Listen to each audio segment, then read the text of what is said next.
It's 32 years before the Battle of Yavin, 22 years since George Lucas wrote or directed anything, and the galaxy's only hope is a little shitbird. This is Star Wars Episode 1, The Phantom Menace, on Han Took Shots First. I'm Derek. I'm Jack. And I'm Whitney. Against her will. Kinda.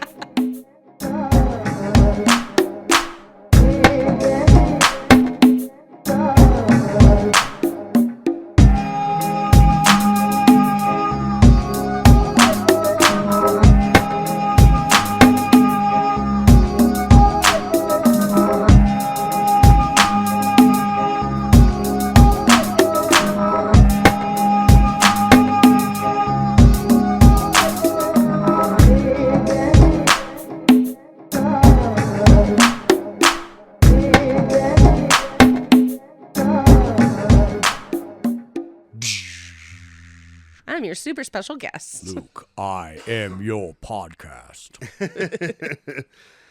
So we've been talking about doing a Star Wars podcast, and Whitney's been telling us to do one, so she didn't have to listen to us talk about Star Wars. And guess fucking what? And guess who our first special guest is? It's me. Not against her will. I promise. I'm not just saying that. He's lying. I am absolutely tied to this chair right now. Our very first Ahmed guest, Whitney. I see what you did there. I heard what you did there. We'll be right back. We're going to need a moment. So, yeah, a little bit before we get into the actual episode, do you remember being excited for this at all? I do. I 100% do. The poster, the trailer. I didn't go to the theater and pay for a full ticket just to watch the trailer like a lot of people did. I don't know if you know that was a thing. Nope. Yeah. I had a little tidbit that I had written down.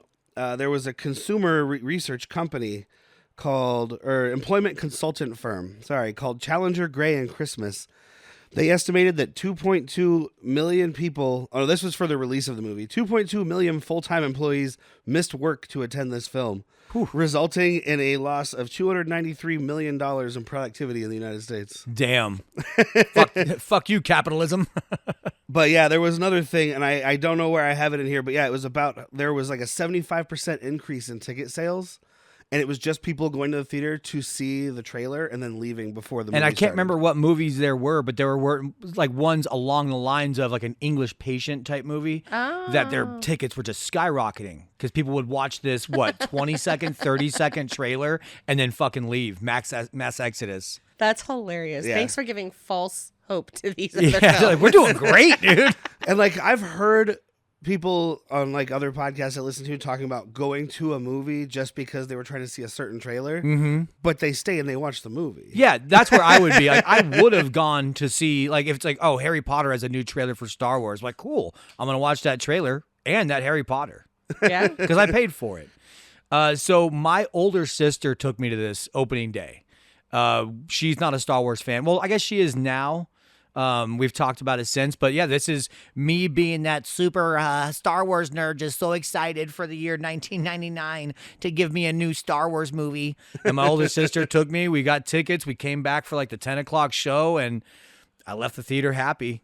So I did not go opening day because it was kind of ruined for me by having the extreme nerds in my school. Mm-hmm. So I love Star Wars. I grew up watching Star Wars, seen it a million times. It was one of the earliest movies I probably watched.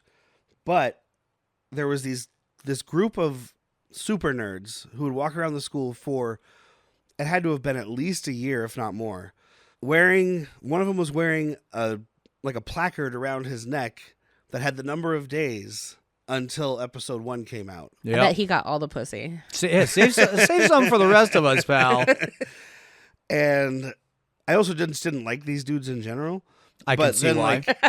And it was before that. I just didn't like them anyway. That was the icing on the hate cake. Yeah, that was just like, I was like, dude, come the fuck on. Yeah. Like, I get it. Even me, probably the biggest Star Wars nerd is like, calm down. Yeah. That's too much. Yeah, I mean, and I don't know them that well. So I say that dressed like Princess Leia as a slave bikini. Hey, calm down, guy. Your fandom's gone too far. I have a feeling that they probably missed like a week of school while they were waiting in line for tickets the day they went on sale or some shit too. But yeah, I see that happening. And I'm sorry to everybody listening that I sound like shit, but I have some kind of shit in my chest. and we already didn't record. It's for an like, internal Cleveland steamer. we already didn't record our other show for like 2 weeks because of illness, and I'm like, fuck this. Terrorists can't win. Yeah, you can't let them win. Yeah. Whoever they are. Rewatching this movie, which is probably like my 17th time. Okay, we watching were it. juniors in high school, right? 99. I was May maybe a of 99. sophomore. Oh, Yeah, you're I was one a under me. sophomore. So I was a junior. Yeah. My only memory of this is the video game that came out with it. The pod racing one? Yes. I still maintain that's a game that should be remade. It's one of the best Star Wars games ever made. I had a neighbor that lived down the street, and we met at a grocery store, and I gave him a ride home, and I was like, "Oh, I live right there." Like we were literally 3 houses down from each You just other. gave a stranger from the grocery store. No, I a saw ride him home? at our school. I was It like, was the "Hey." 90s, man. Shit was wild. It was. I was like, "Hey, you're the new kid at Saguaro, right?" And he's like, "Yeah, I'm Chris. I'm from Iowa." I was like, "Funny story." Nipple of America, guys. And really awesome friendships it happened. I'm still friends with him today. But we would stay and play. It started with Ocarina of Time was the video game we played, and then this came out, and then he's like, "Oh my god, you got to play this pod racing game with me." And so when we watched the movie, I was like, "I know this part." Yeah, no. Every time I watch this movie, when they're like, "Oh, he's been forced onto the ramp," I'm like, "Yeah, well, that's how you get ahead." Duh. There's a speed boost on the side of that. No, like 17th, maybe even more time watching this, and I will still never not be excited by a Star Wars opening with that fucking fanfare trumpet and that beautiful coming at you zoom. I will never not be excited by it. It happened again today. Yeah, it always gets me, even though this is probably only my maybe 5th time seeing this movie. Which is 'cause plenty. I'm not saying it should be rewatched it shouldn't be 17 times. 17. I'm gonna say it was my second because I don't remember my first. Yeah, because I watched it when it was in theaters, and I hated it. I was 13, 14, something Yeah, like that. I'm yeah. not going to do math right now. And I remember going and being like, what is all this jib-jab about politics? I don't understand any of this, and I don't care. Which confuses me these days because people like defend the prequel trilogy and say like, well, it was made for the younger kids, not the older fans who had already seen the original movies, because these are kids' movies, is what they are. Which you're not wrong because they have characters like Jar Jar and the battle droids. But Yeah. then to your point, they But are the politics wrong. shit. Yeah, because I didn't understand any of it. And Uh-huh. I was the target demographic. Yeah, I didn't pay attention to politics in America, so Yeah. this had no real water in my cup. I may have seen it one other time after the initial release, and then I watched it when I made her rewatch it or watch it right before The Force Awakens came out. Actually, she made me watch it. I did make you, I said 'cause let's I wanted watch to the watch it. original trilogy. She said let's watch them all, and I cried. Mm-hmm. And I enjoyed it a lot more then because I was like, oh, I understand adult things now. So the first off, I'm a Star Wars apologist. I can make anything work in my brain. Like if you tell me why you don't like it, and I can explain why I do, because I am addicted to Star Wars, so I have to make it work. But something happened in the culture that made these movies, all 3 of them, looked at much more fondly. 2 things. 1, the sequel trilogy being a real big turd. Yeah. People was like, man, maybe we were unfair about this prequel trilogy. And 2, the Star Wars, Clone Wars cartoon. You had a generation of younger kids watching that Dave Filoni plugs in a lot of holes that you might have questions about. Okay. I'm not saying go out and watch it. I'm just saying if you do watch it, you're like, oh, that's a fucking cool thing. Oh, that's how that happened. Oh, Okay. that's why. So then once you watch those, you go back as an adult and watch these, you're like, fuck yeah. It's a weird thing that happened where all of a sudden the hate for these got a lot less. Yeah, I read a couple things online where people were talking about when I was looking for various information, and a lot of it just came down to, yeah, I used to hate this, and then I saw Rise of Skywalker, and now I'm like, well, that's not so bad. It's rough, man. Rise of And Skywalker broke me. I don't have that much problem with the sequel trilogy until Rise of Skywalker. We'll get there, but yeah, it gets a little worse for me every. Like I like 7. I didn't like 8 that much, and I loathe 9. I don't remember them. Yeah, well, good thing we're gonna have to watch them, whether you're on this or not. So we're not going to finish these episodes as we do on Bad Movies Where's People with a recommendation. I 'cause thought the same Jack will thing. always recommend. Yeah, absolutely. Doesn't matter which fucking one. I'm gonna recommend it. So, like, do we want to maybe can rate say it. where it goes in the. We can rate it 1 through 5 lightsabers, I'm down for that. All and right, then we I can do that. eventually at the end get our big rating, like our rundown. Okay. Because I think I can recite my rundown from memory, but I won't get there yet. Do you want to recite it at the beginning and then see where it ends up at the end? We can do that. So Obviously, Whitney will not be on every episode. She's our special guest. She also won't have a rating of all of them because she's. Oh, I'll seen still all of have a them rating once. because I'll be watching with you. No, I mean but right now, like a ranking of all the Star Wars movies. Could you give me a ranking of all 11? We do all 11? yeah, All 11 Have Star I Wars seen movies? all 11? You've seen them all. Solo. Have you seen Solo? I saw Okay. Solo. Yeah, we saw them all the new ones. Unpopular We've seen it in opinion. theaters. I really liked it. I can't wait to talk about it because I have an appreciation for it now, and It's I don't coming up know if soon. I don't know if it's because of the fucking bad sequel trilogy or I judge it harshly, but I have a lot to say about that. I'll save for the But episode. it comes up soon because we're doing this all in chronological order, chronological of in universe. So we go Okay. episode 1, 2, 3, and then Solo. Okay. So I'll be on the 4th episode. But yeah, I can go through my ranking of the 11 because I have it on Letterboxd. Follow me at Dirka520. How do you spell that? DIRKA D as in- 520. Daddy. So for me, the first two are almost interchangeable on this ranking, but I have it ranked the way I do because of my enjoyment. So it goes Empire Strikes Back, Star Wars, The New Hope, and then Rogue One, and then The Last Jedi, and then Return of the Jedi, and then The Force Awakens, and then Solo, and then Episode 3, and then Episode 1, and then Rise of Skywalker, and then Episode 2. Okay.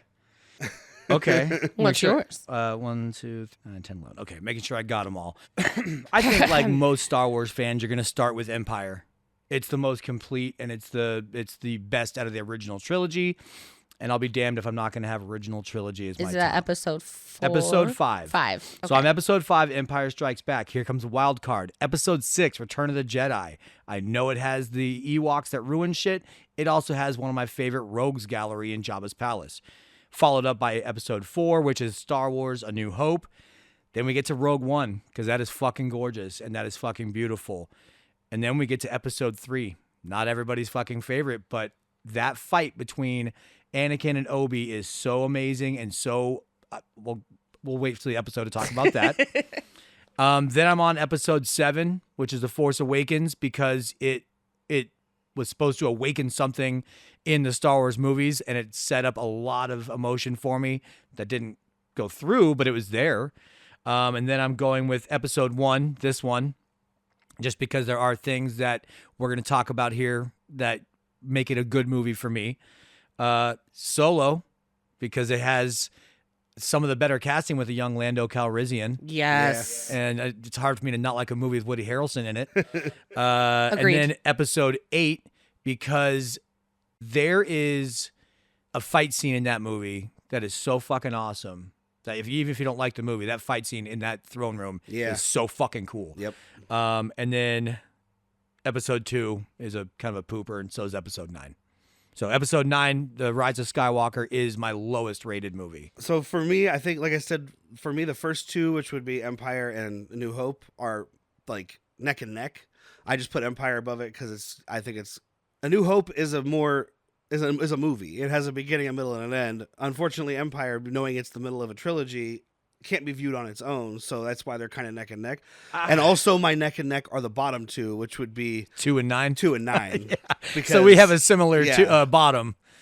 Yeah. And I think it's all subjective. I mean, it's how much enjoyment you had. But Derek is putting some cinematic thought into it, where 4 was released not being called 4, not being called A New Hope. It was released being called Star Wars. That's it. That's it. Because there might not have been anything else. He was banking on this. I do have a question to refresh my memory on it. Fresh away. Number 9, that's the one where we find out who her father is, right? Yes. Or grandfather. Yes, I that's the guess. one where somehow Palpatine has returned. That's a written dialogue. Like Yeah. that is, instead of just giving any reason, there's so many ways in canon and in legends that you can bring somebody fucking back. They're not called somehow. They're called cloning. There's force transference. I mean, there's so many fucking things. Well, and it was already done, and I'm not. So the idea here is, I've seen all the movies, all the TV shows. I know that stuff. Jack knows all the, not all, but Not a lot yeah. of the extended universe and non. Look, to movie quote this movie, there's always a bigger fish. I might be the biggest Star Wars fan in this room, or like not the biggest Star Wars fan because it's about appreciation. I might have read the most, Yeah. but there's always a bigger fish. But I do know that there was a Dark Empire book or series or something. That's the Timothy Zahn series. That is so good. Where Wasn't they it talk pushed about out of canon though? Yes, all it's that Legends. old stuff is Legends now. Yeah, but Heir to the you Empire. can a lot of that stuff that's now considered Legends. They call it the old EU is being brought back in various forms. There was a whole thing about cloning the Emperor in the Dark Empire stuff that could have been used for Episode 9. And Easily. instead, they were just like, So Dave Filoni is definitely cherry picking from Legends in a good way. Did you watch Ahsoka? Yes. Ray Stevens' character, Balin Skull, Yeah. Yes. is almost like that's his version of. I've read this name, but I haven't really ever said it. But Jarius Sioboth, who's like a dark clone Jedi. That's who he's taking for his Balin Skull. So Okay. things like that. And then obviously Thrawn. Thrawn. Yep. So, Yeah, Thrawn, I'm so happy they brought into canon. Like reading those, Thrawn was such a cool villain. Yeah. And he's now he exists. I mean, it was pretty awesome to watch him. And you had no knowledge of him. Zero. So I can't wait to talk to people that haven't done Rebels or any of those cartoons. which is me. I've never done any Oh, I of the can't Rebels. wait. But it was funny when we were watching Ahsoka and they mentioned, the dude they were trying to save, whose name I won't remember right now. Ezra Bridger? Ezra. Thank you. They mentioned his like Jedi master, and she's like, "Should I know Kanan who that Jarrus? is?" And I was like, "He's a cartoon character. Don't worry about it." Voiced by Freddie Prinze Jr. Oh, Ah. all right. But I was like, he's literally only exists as a cartoon, so Uh-huh. no, you don't need to know that. They're doing it for the people who've watched it. Yeah, absolutely. I'm actually watching it with the bleeps right now because I've already seen it. I want to see it with people that don't have any background and see if it's ruined or if it still stands great for them. So, and we can talk about that with you. Yeah, and I've heard other people referencing like this new stuff and being like, "Oh, it's just so lost with all the like it's so buried in all this stuff about the Rebels cartoon and the Clone Wars cartoon. And if you don't watch it, then you don't know what's going on." And I'm like, I didn't watch any of it, and I knew exactly what was Maybe going this on. fan is buried down by like a burden of knowledge. Yeah, maybe if you know that kind of has something to do with something, so you feel like you need to know about it. They explain everything, I think, but we'll get there in I don't know, 2 years. I mean, I have to watch all those episodes like 2-3 times in a week because the first time I'm watching it with just different eyes, and then I'm like, all right, Easter eggs time, and I just start looking at the background. I'm like, don't talk right there. I'm looking behind you at that statue. So going to episode 1, Which is what we're here to talk about. Yeah, we'll get there. am I under the correct impression, that he is the Messiah? That Anakin is He's technically Yes. Jesus? Yes, he's the chosen one. I mean, he's talked about that as the chosen one. Like the he Force has no just father. made this happen in her. Yes. So So she had to have In the what is it books- called? Midichloride? midichlorian, Mitochloride. mitochloride might just be as good. It sounds more like a real thing. So do you want to talk about that now or get in? We'll go through the story, but I do. Okay, bring that back up then. Okay. Was that ever fixed in like extended stuff? Yes. Where she's like, it's a virgin birth? Or... It still is a virgin birth, but it's not from the Force. Okay. Do you want me All just right. to tell you now? Yeah. Yes. It was Darth Sidious and maybe Darth Plagueis, his master, manipulating the Force to impregnate her. It's kind of non-sexual rape, I guess. Oh, Like, wow. Okay, so Wow. that makes the last line of this movie even weirder. Uh-huh. Go watch your career with great interest. Yes, exactly. So this movie, as we mentioned, came out in 1999. It's 2 hours and 26 minutes long, right? 2 hours and 16 minutes. Yeah. I watched it twice yesterday. That's a lot. Yeah. Man, you trying to muscle up on my turf? It was Well, I because of watched me. it, and then she came home and she's like, "Yeah, I'll do it with you guys. I'm going to be home." So I watched it again. I mean, I slept through a solid chunk in the middle, but That's the part you should sleep at. I was let awake him. for the pod race, and I was awake for the duel of the fates. That's the sandwich, man. You stayed awake for the bread.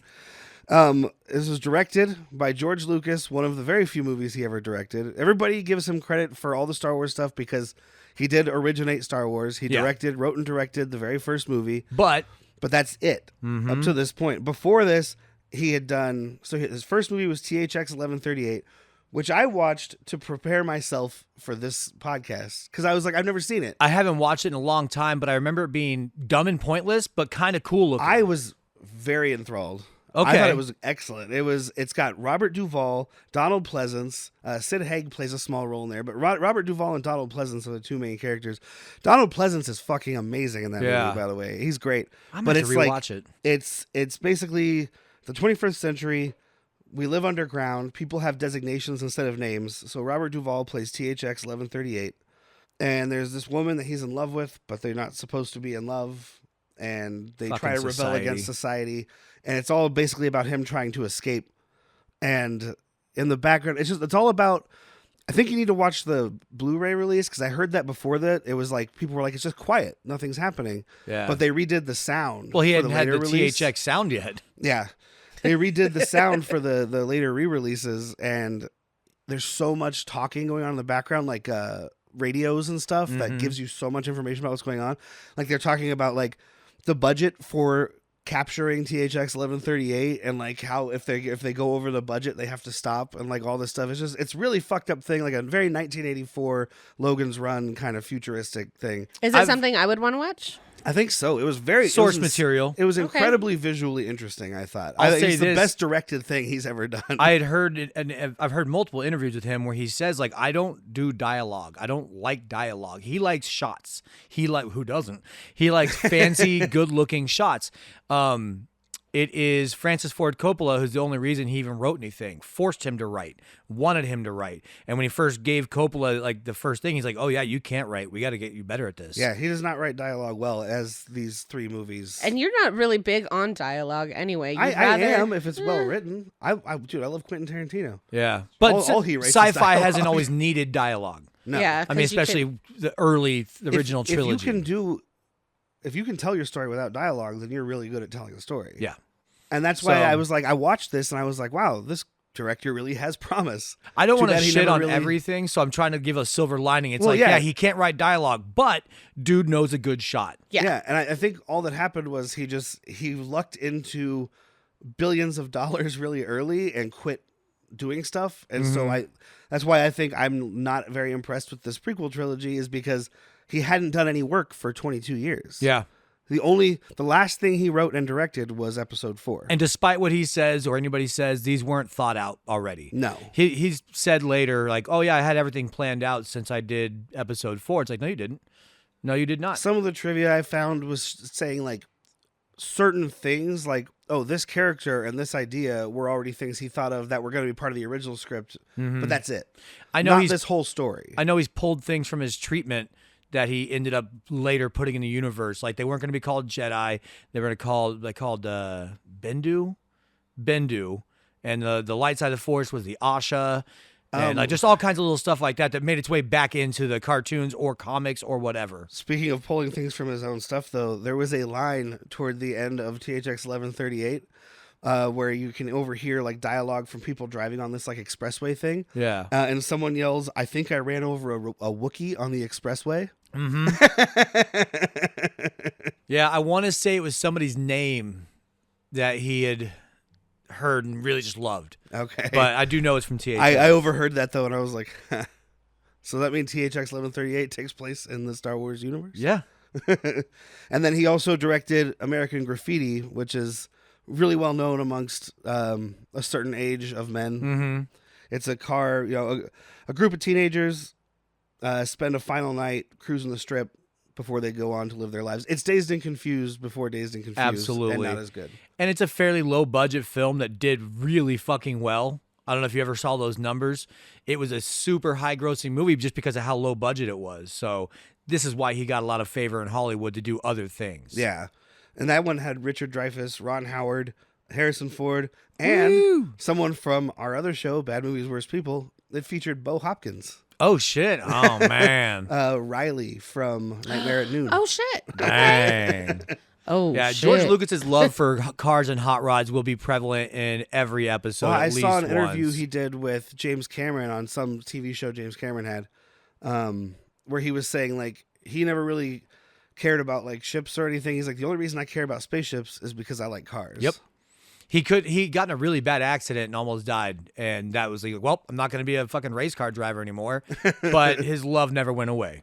You see it in all this. And then he did A New Hope, and then nothing else until 1999 when he did this, and then episode 2 and episode 3. I got a lot to say about New Hope. So he's only directed 6 things in his entire life, but he's known as like a director. Mm-hmm.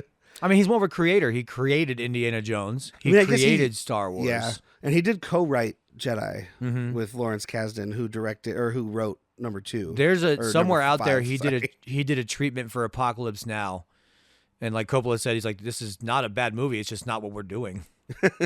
Like, look, the Vietnamese, they don't have lasers, George.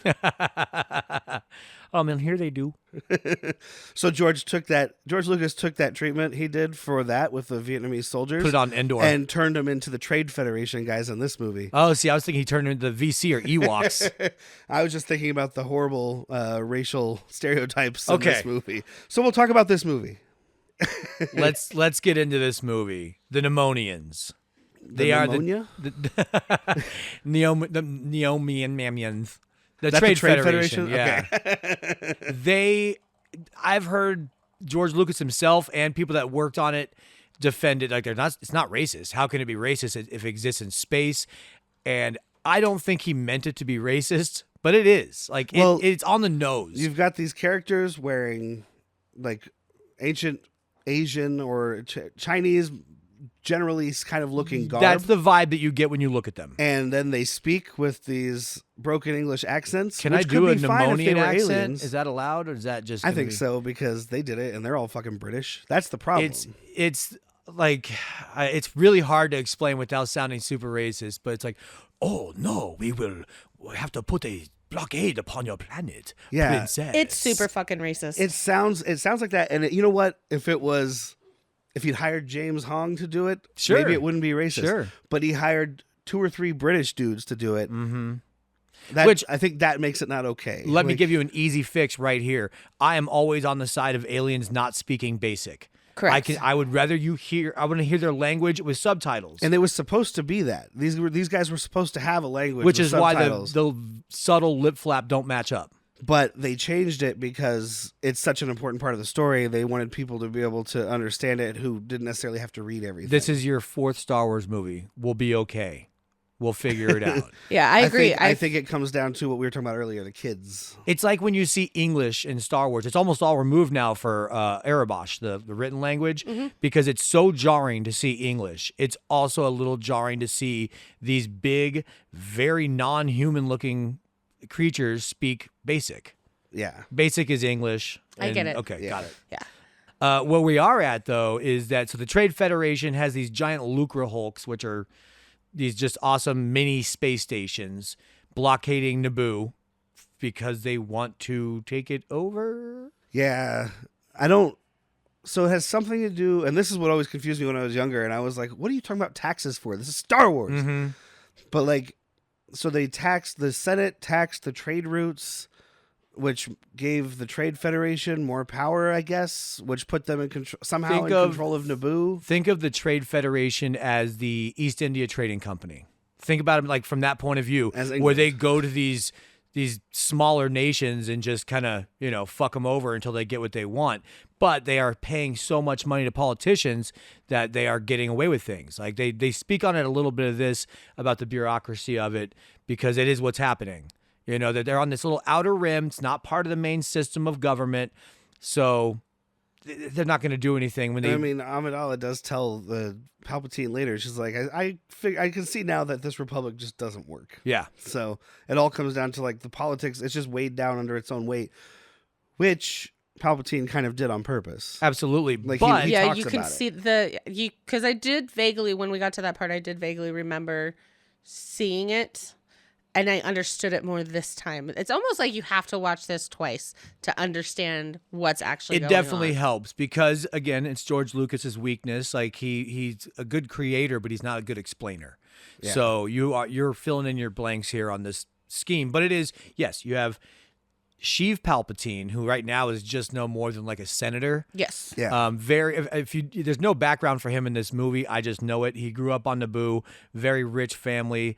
He was kind of evil right away. His dad tried to kill him, couldn't. So then he kills his whole family. Oh, damn. And yeah, All right. like he had no force training, but he still was able to just obliterate his family with his anger. So Sheev Palpatine is true fucking evil, maybe the most evil in the Star Wars galaxy. And I remember the first time I saw this movie way back when, being like, wow, they got a guy that kind of looks like the Emperor, not realizing that it was the same actor, Yeah. Ian McDiarmid. Is that how Yeah, you say it? that's how I've always said it.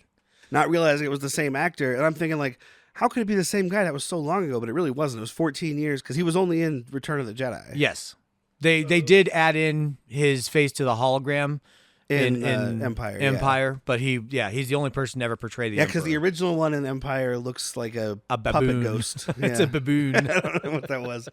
But he was in that, which was 83, and then they filmed this in 97, so it's only been 14 years. So let's speak on this. The casting is amazing in these movies, in my opinion. Outside of Jake Lloyd, not his fault. This movie specifically, Jake Lloyd's the problem. The next Who's two, Jake Lloyd? Jake Lloyd is Anakin, and I don't Oh. think it's his fault.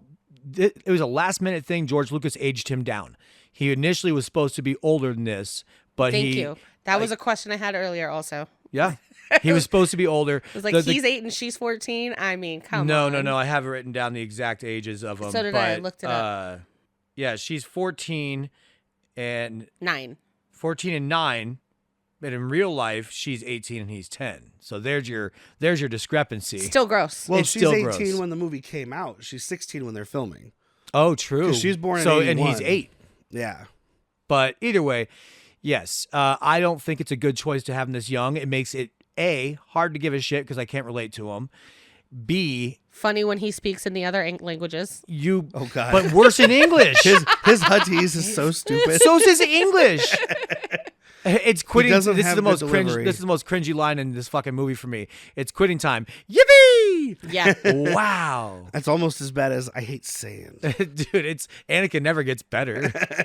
But yes, it's not Jake Lloyd's fault, and he got bullied to a terrible degree after this came out. Did he ever make anything again? Not that I'm aware No, of. he quit acting because Star Wars fans, as anybody who knows me in person, I've mentioned, nobody hates Star Wars like a Star Wars fan. That's how you know you're a fan.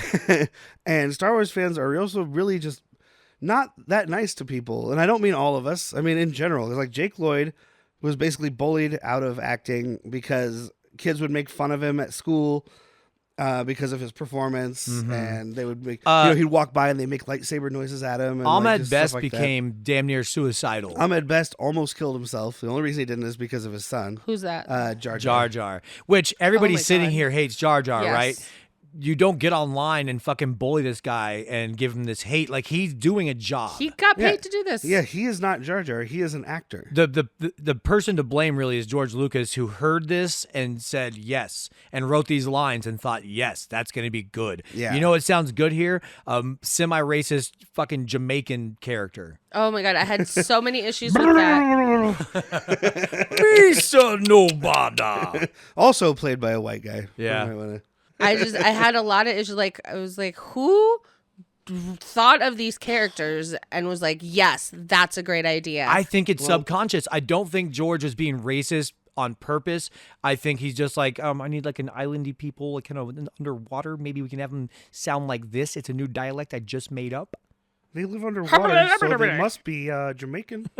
I'll tell you what, you're making me laugh with that performance. The casting I'm talking about, though, is Liam Neeson's Yes. and Ewan McGregor. This is, I will always hold this movie in high regard because Qui-Gon Jinn is a character that is so fucking awesome and doesn't get the respect he deserves. No. Yeah, I think he's good. He's the early version of what we see throughout this thing a lot, which is just, look, I know there's these rules, but I'm really not gonna follow him. Because he listens to the Force, not the Council. And that's but what it I gets would do, passed too. down. It gets passed down from him to Obi-Wan, from Obi-Wan to Luke. Yeah, because this iteration of the Jedi we have is castrated, it's neutered, it's awful. They're shills.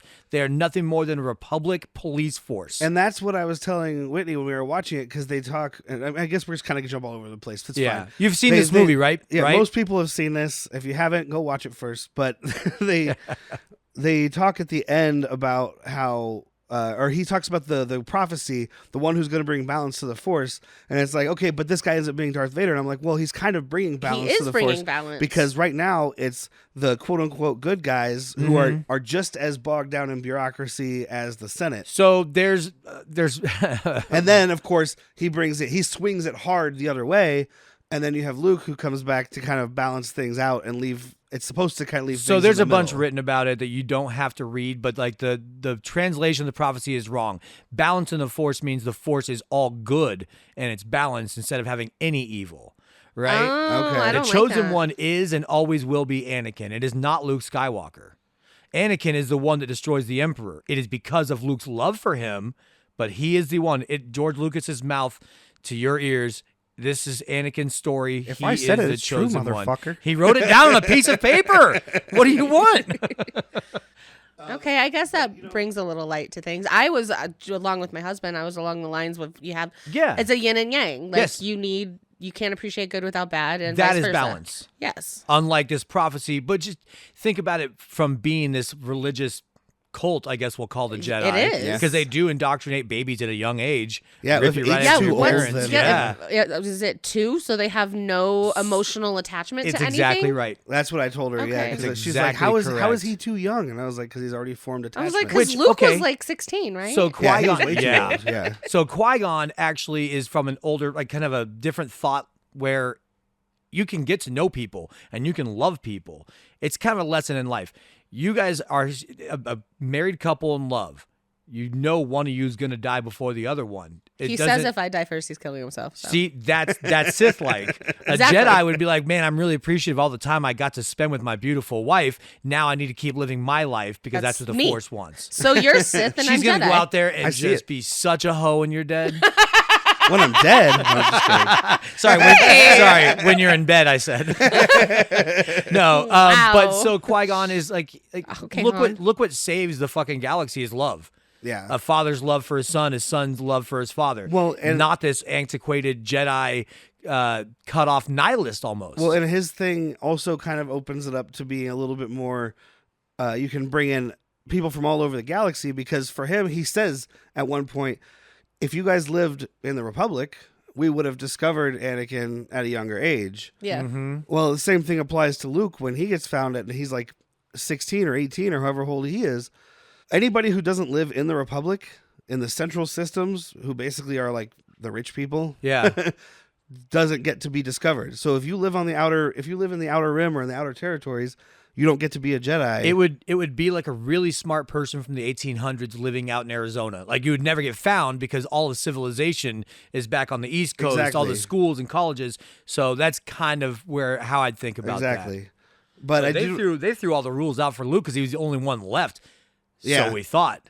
Now Well, we've got and- books, comics, and cartoons where there's like probably 40 different Jedi that survived Order 66 when it used to just be one. Yeah, but Obi-Wan only knew about that one Yeah, that's true. because he's been on that planet. Random question, which probably I shouldn't ask right now. No, bring up all the questions. It has nothing to do with this movie. Oh, don't bring up all those questions. It's about Leia. Oh, bring up that question. She is Jedi. Yes. Yeah, she's force sensitive. She has the force like her father. Yeah, you have to be trained to be a Jedi, but you can be force sensitive. So She in just the has earlier- that good bloodline too. She's a Yeah. Skywalker. Like So in episodes 4, 5, 6, there were 0 female Jedi. yes, and 4, 5, and 6. Yeah. Yes, Leia apparently had this latent force ability, but it didn't. Like she never trained it at the time. But We've later gotten her trained up a little bit. Maybe that's why she Ahsoka? found herself so Ahsoka. attracted to Ahsoka? her brother. She was like, I feel some kind of pull from this Yeah. guy. Or But she didn't is know it it that was her George brother. Lucas Yeah. didn't know that they were going to be brother No, and he sister? knew Could be- everything from all before right, he started. He had it all written down. So in Ahsoka, where does that take place now? That is like 20 years after Anakin. Episode 6. Well, I have the whole timeline written down right here. Well, no, I Because think it there's starts a 9 shit years. ton of female Ahsoka Jedi. is about 11 after the Battle of Yavin. Okay. So, yeah, it would be about 7 after episode 6. Yeah, I want About to say 7 it's like years. 9. I could be wrong. Anyway, it has to do with more that we didn't do It a was lot the of female 70s. characters in the 70s. Well, the stuff the timeline stuff I found was saying Ahsoka's about 11 years after the Battle of Yavin because Oh, I'm it thinking takes of- place over. I'm thinking of Mando season 1. Yeah, season 1 and 2 are about 9. Yeah. Okay. Ahsoka's about 11, which is where Mando 3 is. Because Ahsoka was Anakin's Padawan. Padawan. I almost said Padme. Yeah. It's not Anakin's Padme. Ahsoka was trained by Anakin Skywalker, Yes. and that's Clone Wars stuff. And Yeah. man, when they first created her, she was annoying. It was gonna be a huge bomb, but they changed her up, and she is a beloved character.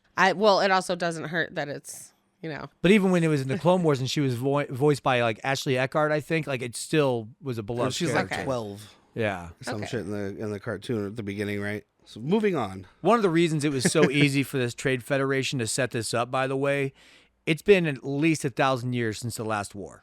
Like the Okay. Republic has all these sanctions where you can't have battleship cruisers. Like they were allowed to have these Lucre Hulks because they were transport, they were all kinds of stuff, and then all they did was fucking weaponize them. And you gotta this is the droid control ship. yeah. Right? Like, So if yeah. they built all these droids in secret, on Genosha, way out of Rim, and then they had the ships already existed, and then you just fucking mount them up with guns and ammo, and you got a huge navy now. Yeah. Huge navy.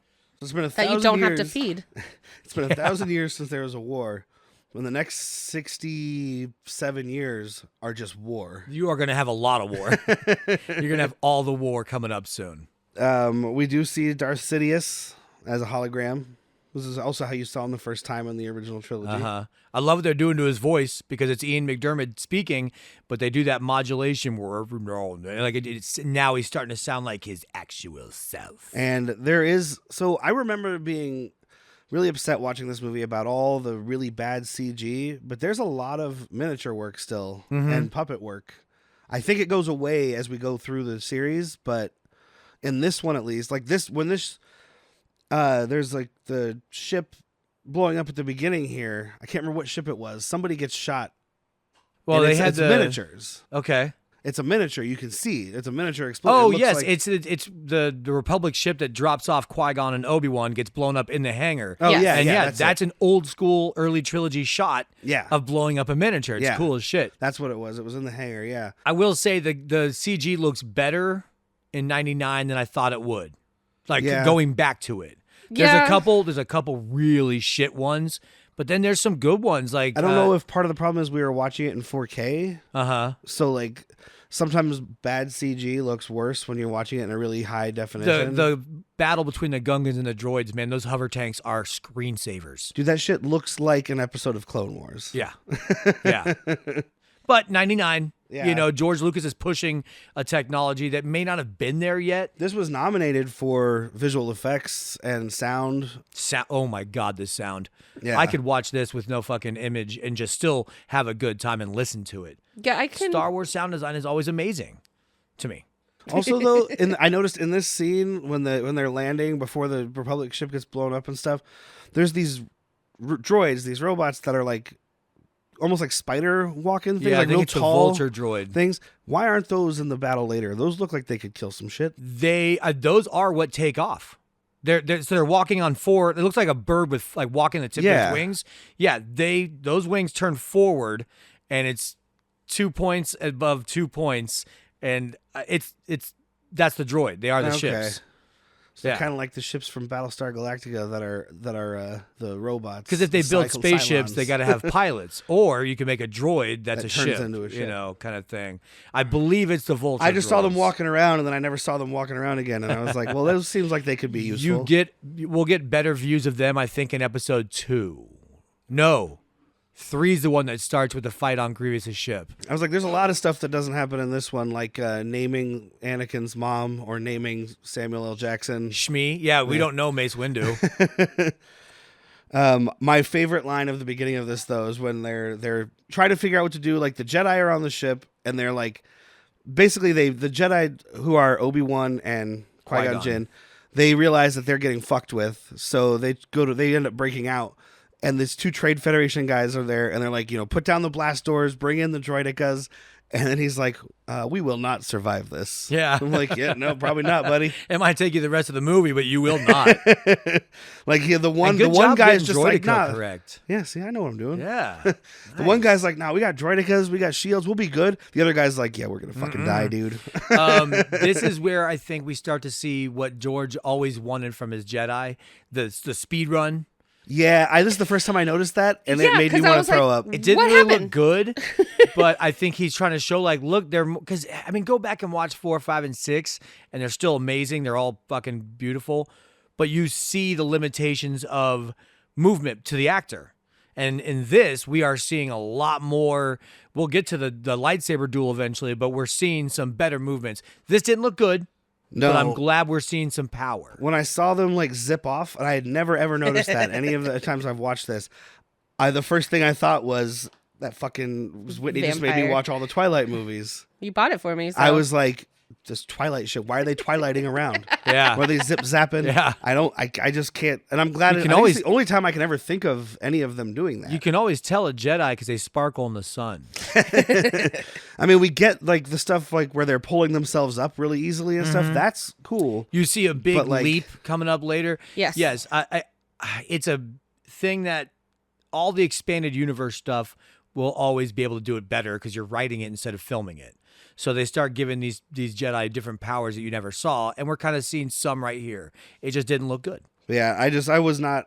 I don't know. I wasn't impressed with the zip zap, but I'm glad we don't see it again. At least not that I remember. But again, this is my Not first like time ever this. noticing this. You don't see it like this ever. Because they zip away and then they're suddenly on the other side of the thing. Which, you know what? If they just jumped off the side of the screen and then suddenly appeared, I'd be like, oh, because they're supposed to be fast. Uh-huh. I didn't need the bad flash animation. It's George pushing technology. Doesn't Yeah. always work. Obi-Wan does have a little snarky line here. Well, Like you were- negotiations were short. Exactly. you were right about one thing, Master. I can't do the Obi-Wan. The Ewan McGregor one. Yeah. I can do the Liam Neeson. It's like, Okay, so you be hi, Liam I'm, and you be Obi. I'm an Irishman. I've got a particular set of lightsabers. I've got a particular set of potatoes. I've got the best bahookies in the whole galaxy. Oh, is that right? We could talk about Liam Neeson talking about wanting to beat up black guys. Yeah. That's a thing that happens. He says some racist things in this movie too. So Yeah, but they're actual races, not a race of humans. It's a race of aliens. you ever hear about that? No. When Liam Neeson was doing an interview and just unprompted told a story about how he went out looking for black guys to beat up. It was because a friend of his had been raped by a black man and he was young and angry, and so his response was, "I'm going to go beat up a black guy." Yeah. He never did it, but he told this story unprompted. Yeah, that's something you keep that deep down, buddy. Yeah, you don't tell that story. Although it did lead to a really funny cameo on Atlanta, the Donald Glover show. Yeah. Oh, never seen it.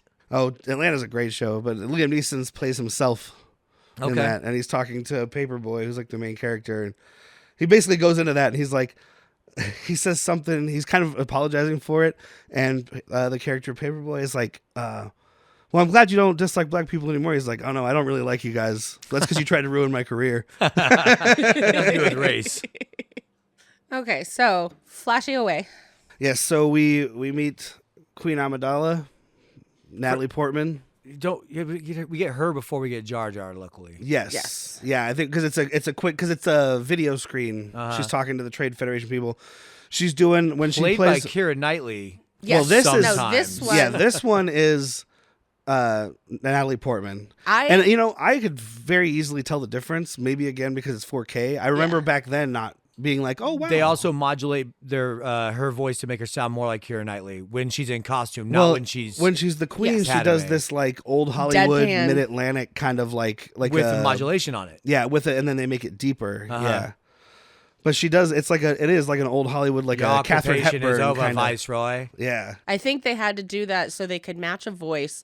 So when the other one, when they're out of character for Queen, they have their own actual. Well, and I'll tell you what. Here's the tricky thing. You don't need it. You don't Here's the need tricky a thing. secret reveal in this movie. Like that's already got a lot of things going on. The secret reveal is building up that it's going to be A, Sheev Palpatine becomes Emperor, and B, Anakin becomes Vader. We don't need this Amidala subplot. In my mind, it didn't pay off. I think the biggest thing for it is that it gives an opportunity for Natalie Portman to get to know Everybody. Anakin and Obi-Wan and Qui-Gon Jinn at a personal level Yeah. as Padme versus them addressing her as royalty and as the queen when she's wearing all this fucking 80s fucking dance group Which clothing that everything she you wears. said is correct and it's true, but we the audience don't need to be fooled. But You went hard on trying to fool us, and like you just said, you saw it right away. Yeah. like, especially in 4K.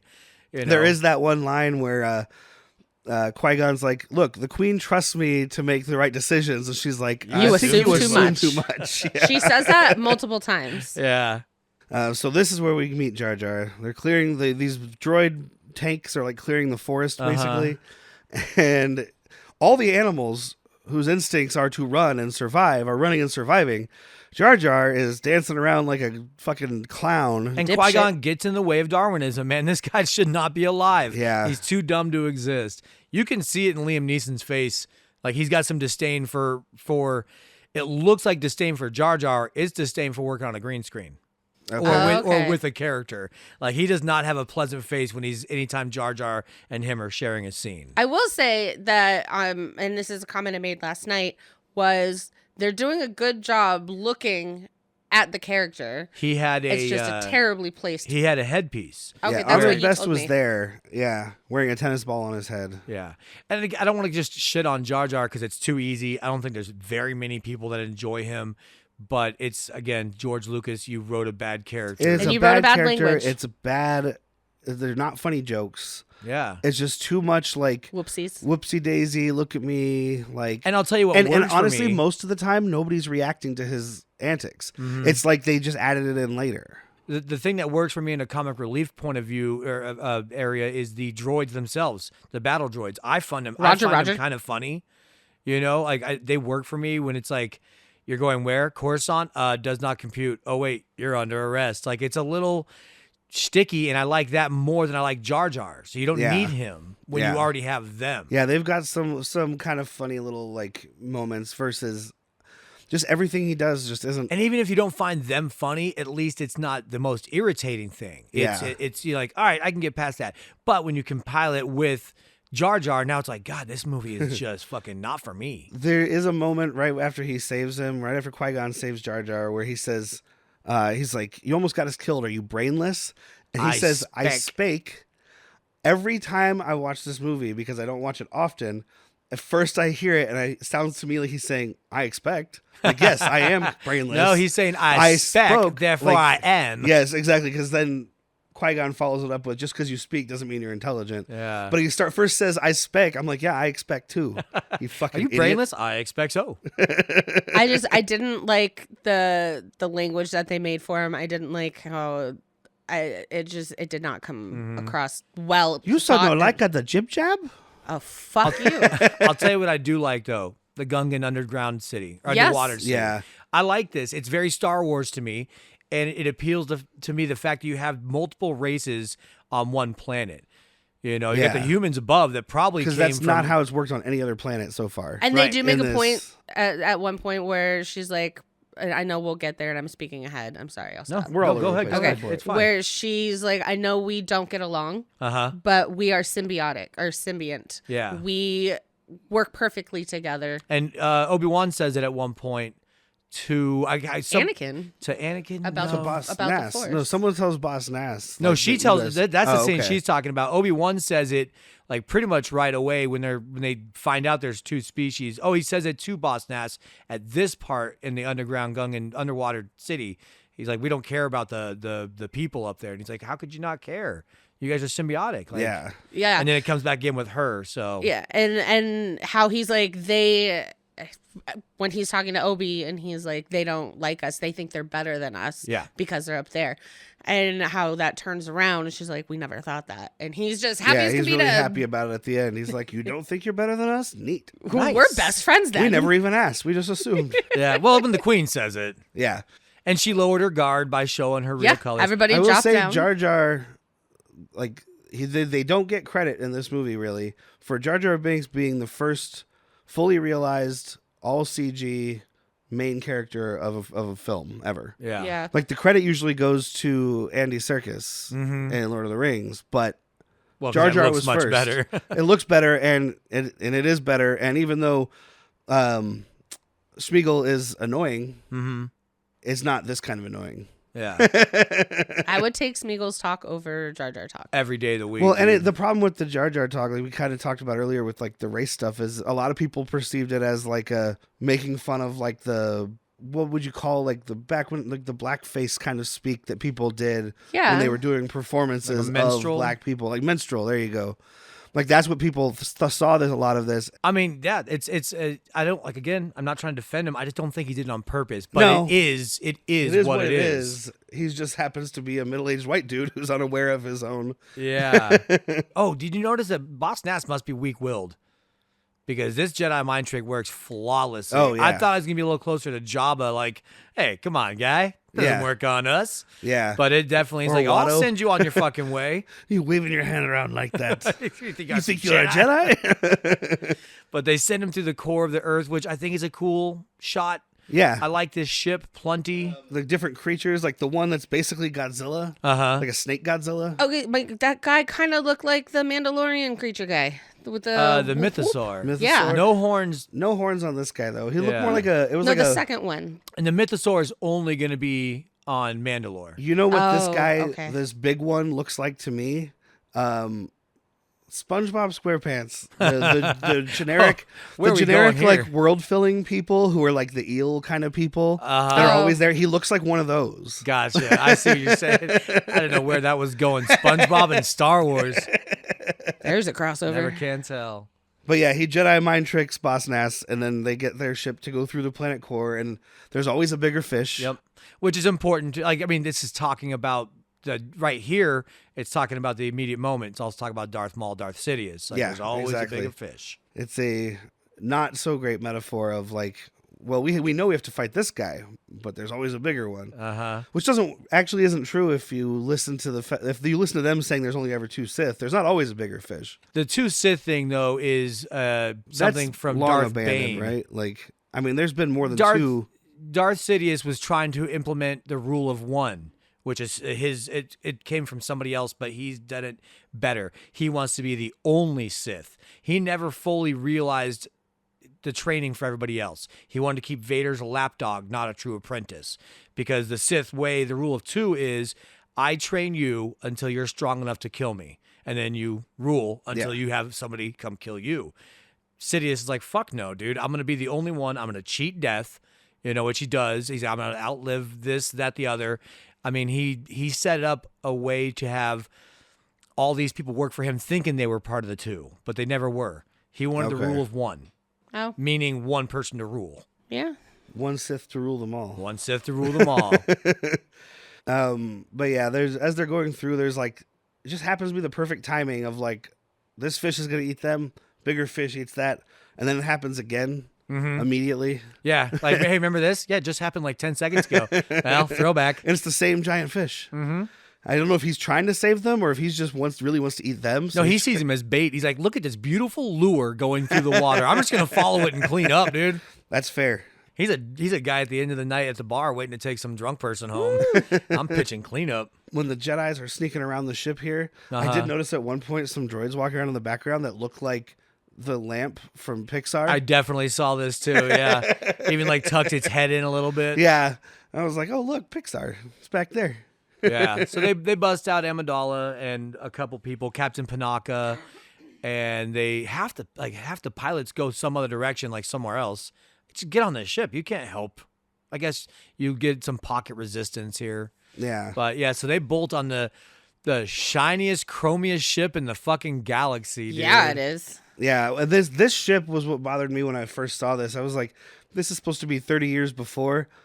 This is the shiniest thing I've ever seen But in it's my life. pre-rebellion. I mean, or pre-Civil War. Yeah. So I mean, like there hasn't been a war in 1,000 years, and this is a rich, leisure planet. And I will say, though, I always thought this would be a terrible way to hide, but when they showed the shots of this in space, it's real hard to see. Yeah. Like it's reflecting all the stars back, so it's like you can't It see might it. be it might be easy to spot on sand, Yeah, but not in space. that's why he hates sand. Uh-huh. Gets everywhere. Who hates sand? Anakin. Anakin, it's from the second one, Oh. third It's one. that's the cringy line. Is, I hate sand. There's a whole series of memes I found when I was out looking on stuff on the internet of different people throwing sand in Anakin's face. I saw one. Secret It's Sand. the Jedi from the little youngling from Episode 3 that he ends up killing. He's like pocket sand. Yeah, pocket sand. That's what it was. So yeah, they end up capturing the queen, or Queen Amidala, Yeah. right?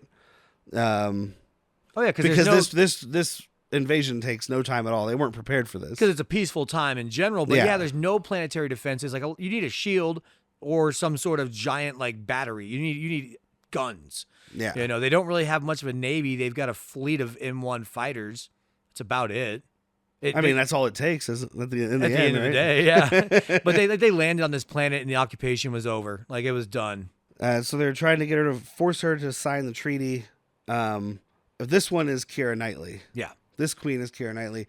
Usually you can also tell because you can see Natalie Portman standing there. That's Yeah. the easiest Because one. when they She's have one of the when they have handmaidens. Keira Knightley as Amidala, you can see Natalie Portman as Padme. And they always when have they Kira's face. Yeah, exactly. When they have covered. Natalie Portman as the queen, Keira Knightley's face is covered like all the other girls. Mm-hmm. They all have like their hoods, but only Padme keeps that shit back. So You pay for that Natalie Portman. You got to see it. I did read a thing. I don't know how true it is, but apparently Keira Knightley's own mom or stepmom came to set, and they had them both made up, and she couldn't tell who was who. Oh wow. Like she was talking to Natalie Portman. Keira Knightley has long since said she does not remember who she even played.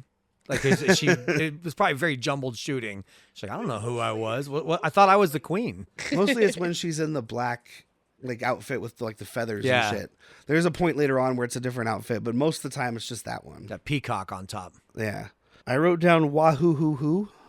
Wahoo hoo hoo. I don't remember. So Mario made a really big triple jump or something. What? Yeah, that happens at some point. The Jedi are rescuing, like coming in to rescue her, and someone goes wahoo. I guarantee you, it's Jar Jar. Oh, I think it is. But she doesn't want to leave. She wants to stay with her people. But they're like, no, you need to go to the Senate to get help because we can't fucking do anything about How this. much do you love or hate the fact that this is a democratic planet with an elected queen? Like that's such a weird thing. There's no bloodline Yeah. inheritance. Like she is queen, but it is a democracy that elects them. I mean, isn't that kind of like England? No, that's bloodline. But they have a queen that doesn't do anything. They elect their leaders. The queen in England is just a figurehead. I mean, Yeah. they have all kinds of parliament and stuff. They elect their leaders. It's just and a stuff. crazy little thing that it's a democratic queen. Well, okay. I instead didn't- of saying president, they're saying queen. That's exactly what it is Okay. because it's president of a planet. So I guess queen is a little bit more than that. I guess I didn't catch that she was like the elected queen. They I was- speak because about she's- it in the later because she's like ones. 14. I just assumed that it was a inherited. Yeah, title. what a fucking system. Yeah. Like who'd you vote for? That new 14-year-old. She's Yeah, really gonna exactly. clean this planet Because up. it's like when they had in like one of the dynasties in China, you know, or I think it was China, maybe it was Japan, where they had an 8-year-old that had to take over at Yeah. some point, like because he was the next in line. And that's bloodline. This is a 14-year-old voted in fucking Because she's impressionable. this 14-year-old, I'm gonna say this Pal- 14-year-old Sure, that kid- makes sense. This 14-year-old saying stuff that makes a lot more sense than all these old white dudes. I don't know, man. But Palpatine, Yeah. he is grooming her. Well, he He's does like- mention Oh, at some absolutely. point that I she will think be he- easy to control. He tells the Trade Federation guys that she'll be easy to control because she's young. So he 100% got her So in he office. probably got her elected. Okay, that makes sense. Him and his master. Exactly. But yeah, she wants to stay there. They're like, no, we have to go see the Senate. And they mention Coruscant for the first time in any Star Wars movie. Kind of. What is Coruscant? It wasn't. It's never been in. It wasn't in the original trilogy. It may be in like The a special re- edition that it doesn't was. count. So that's what I was going to say. This is Coruscant is the city planet. City planet they end up on later, where the Jedi are and the Senate is. It's where all of pretty much Andor. Well, Okay, half yeah. of Andor takes It place. is the but, capital of the galaxy, essentially. It's Yeah, from the it- EU. though. So he is correct. It's the first time we see it, unless you saw the special edition in '97 at the very end of Return of the Jedi when it's showing like the celebration. You see that. yeah, they show it, snippet but this is of- the first time it's named. Yes. They show it in that in the Yes. special edition Jedi when they take out the Yub Nub song and replace it with some other worse song. The Yub Nub is bad, but it's better. Fun fact about Yub Nub. I mean, yeah, we'll get there. You gonna have a jizz music? No, it was co-written by the lead singer of Toto, who's John Williams' son. Oh, that's fucking awesome. Can I say we are now about 20 minutes into the movie? Yeah. And And we're about an hour into the podcast. It's fine. no, not that. Like we're 20 minutes into this movie and we still have yet to go to Tatooine. Uh-huh. Yeah, well, don't worry. The rest of Star Wars takes place on Tatooine. We've also not seen a lightsaber duel yet. I know exactly when it is. Yeah. But it just like Not a seen- duel. We do see lightsaber work, but We not see a some duel. lightsaber action. Oh, you know, a fun but thing we I have not noticed- seen lightsabers cross. Fun thing I noticed watching this twice in a row, all the lightsaber activations happen on screen, which does not happen in the original trilogy. You see it once in a while, but you can see the jump because the way they had to like cut to do the edit. Mostly they happen off screen in the original trilogy. Did you know that Ewan McGregor kept getting scolded on set because he made the noises? I read that. Yeah, they're like, we're gonna add that in later. He's like, I can't help it. Yeah. I would have trouble. He also said that what he remembers the most about filming this movie was walking into rooms and looking up. So we meet R2. R2 fucking D2. Yes, on the royal ship, which I'm sure has a Yes. name. J7. And he's the only one that can fix the ship. Yeah, dude, these guys all get blasted off, and he's just We're like, losing droids. I thought it was cool in 99 watching this, seeing like we now know R2 and all the other astromech's purpose. Yes. Like this is perfect. Yeah. You know, they get launched up to the top of the ship. They got their little grav boot kind of things on and they work on stuff. Yeah, they're repair droids, which I guess makes sense because all we saw in the past was them in the X-wings. Mm-hmm. What you And think, well, and other ships Navigator? too, I think. But they also do repair stuff though, because Yeah. R2 was always using his little dick arm thing. To, like, look, he fucks stuff with it. Oh, by the way, Kenny Baker back in the R2. Yeah, Kenny Baker, one of the only people coming back from the original trilogy. It was Kenny Baker, Anthony Daniels. Anthony Daniels, Ian McDiarmid, and Warwick was in the Ewoks. Frank Oz. Frank Oz. Yes, and thank Warwick you. Davis. Warwick Davis, but not as the same character. No. The other four No, are coming good back call. as their same character. Yeah, Warwick He's Davis got makes two two characters in appearances, this one. maybe three. I read about a third one, but I couldn't pick it out. Yeah, I know he plays like the young Greedo. Yeah, And- who's Like actually some green just a thing? young Rhodian. Yeah, right. I know. I did read a thing that in the original script, though, he was supposed to be young Greedo. Like one of the other kids makes a comment and says Greedo to him. He's always been Greedo to me. Those four make it back, which are basically all, except for Ian McDiarmid, they're all puppets. Mm-hmm. So, and actually, Anthony Daniels, this is the only one where he doesn't actually play C-3PO. He He's only can't 'cause voicing he's him. naked. Yeah, because he's naked and you can see through him the whole time. They had like what's it, Kabuki? What's the theater with the Yeah, people Japanese behind uh-huh. the Japanese theater? They did kind of that thing. They had a person in like a suit that was somewhat the same color as the background, controlling the puppet of C-3PO, and then they just It erased looks like him. if I was trying to walk in high heels, too. Like, you got them wobble legs. He's just learning. Yeah. He's a wee bab. He's a wee bab. But so they escape to Tatooine, if you can call that an escape. I mean, they get there. We see Darth Maul for the first time. It's about a half hour into the movie. First time you see the big villain. Do you know The who Muffin was Man? supposed to play him? No. Benicio del Toro That would've signed up been to play awesome. him, even did some stuff. But as his lines kept getting cut, he said no, and they cut the lines even more and had Ray Park, the stuntman, be him. I mean, he's got And three... then the voice is done by Peter Serafinowicz, who did. I'm probably saying that wrong, but Uh-huh. he was the Tick in the new The Tick series. Okay. He was in the show Spaced. He played Dwayne. He's been in a bunch of stuff, but those are the two nerd things I know him Yeah, from. Oh, he's the roommate in Shaun of the Dead. gotcha. I know exactly Yes. who you're talking about And I now. could hear it. Now that I knew that, when I was watching the three lines that he has in this movie, I was like, yeah, that is his voice. Yeah, he's... Benicio would have been fine, but it would have almost been a waste, too. Yeah. Why pay Benicio money if he's not doing work? I The get why he stuntman already backed looks out. that good. Yeah. And Yeah. you got a guy doing the voiceover work for Yeah. 3 lines. Yeah, Yeah. which he recorded more than 3, but they used 3. He got paid nothing for it, basically, which is a George Lucas's MO. Uh-huh. And 8.5 minutes of screen time for Darth Maul. Yep. Ooh, Ray Park did leave a lasting impression on the character. In one scene, he forgot to take his earring out, when they did makeup. It's just a big fat stud. And so they left it in, and Darth Maul in canon now has ears pierced because I love of that. You're welcome for knowing that. Apparently, and I don't remember the TV commercials for it that well, but apparently Darth Maul had a monologue about fear that was used in the TV spots. Oh, okay. But then it was cut out of the movie. Yeah. So now I want to go back and find those TV spots on YouTube. I mean, if LucasArts lets them out there. He is kind of the Phantom Menace, which can't be much more than what he is. Well, but the Phantom Menace is referring to Darth Sidious. Yes, but I think But we always thought of him. Well, because his face is on the fucking poster. Yeah, it's like Star Wars, the Phantom Menace, and then it's just his face. Mm-hmm. I mean, he's a menace. He's not much more.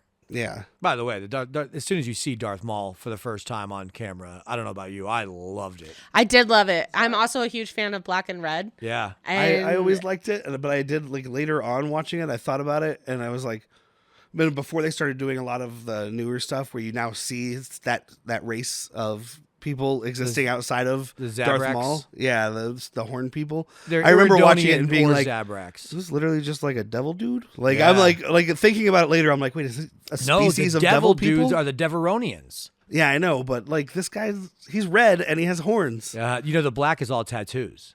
Oh. Like on his face, like the red is I his did not know skin, the that. black is all tattoos. Okay. Very painful, and adds to his anger and We've hatred. seen one of them in Mandalorian, One I of think, that was them. like flesh colored, right? There is a flesh-colored one in this, and there's one on the Jedi Council. He will get killed in Episode 3 by Emperor Palpatine, not Emperor just yet. Okay. But yeah, Senator. there is. I am blanking on his name, and I probably should know it, but yes, there's a really cool fucking history with Zabraks and how they are bred. The females are the ones in charge of their civilization. I'm liking this. The men are slaves. Are they and the ones that are from Mustafar? No. Okay. No, they are originally from Iridonia. Then they went to Dathomir. Dathomir. So the Night that's the Sisters- evil planet I was trying to think of. Okay. Yeah, Mustafar is only evil after Vader puts his yeah. castle I just there. knew it was one of those planets that was associated with bad stuff. So I normally wouldn't tell you anything about the Night Sisters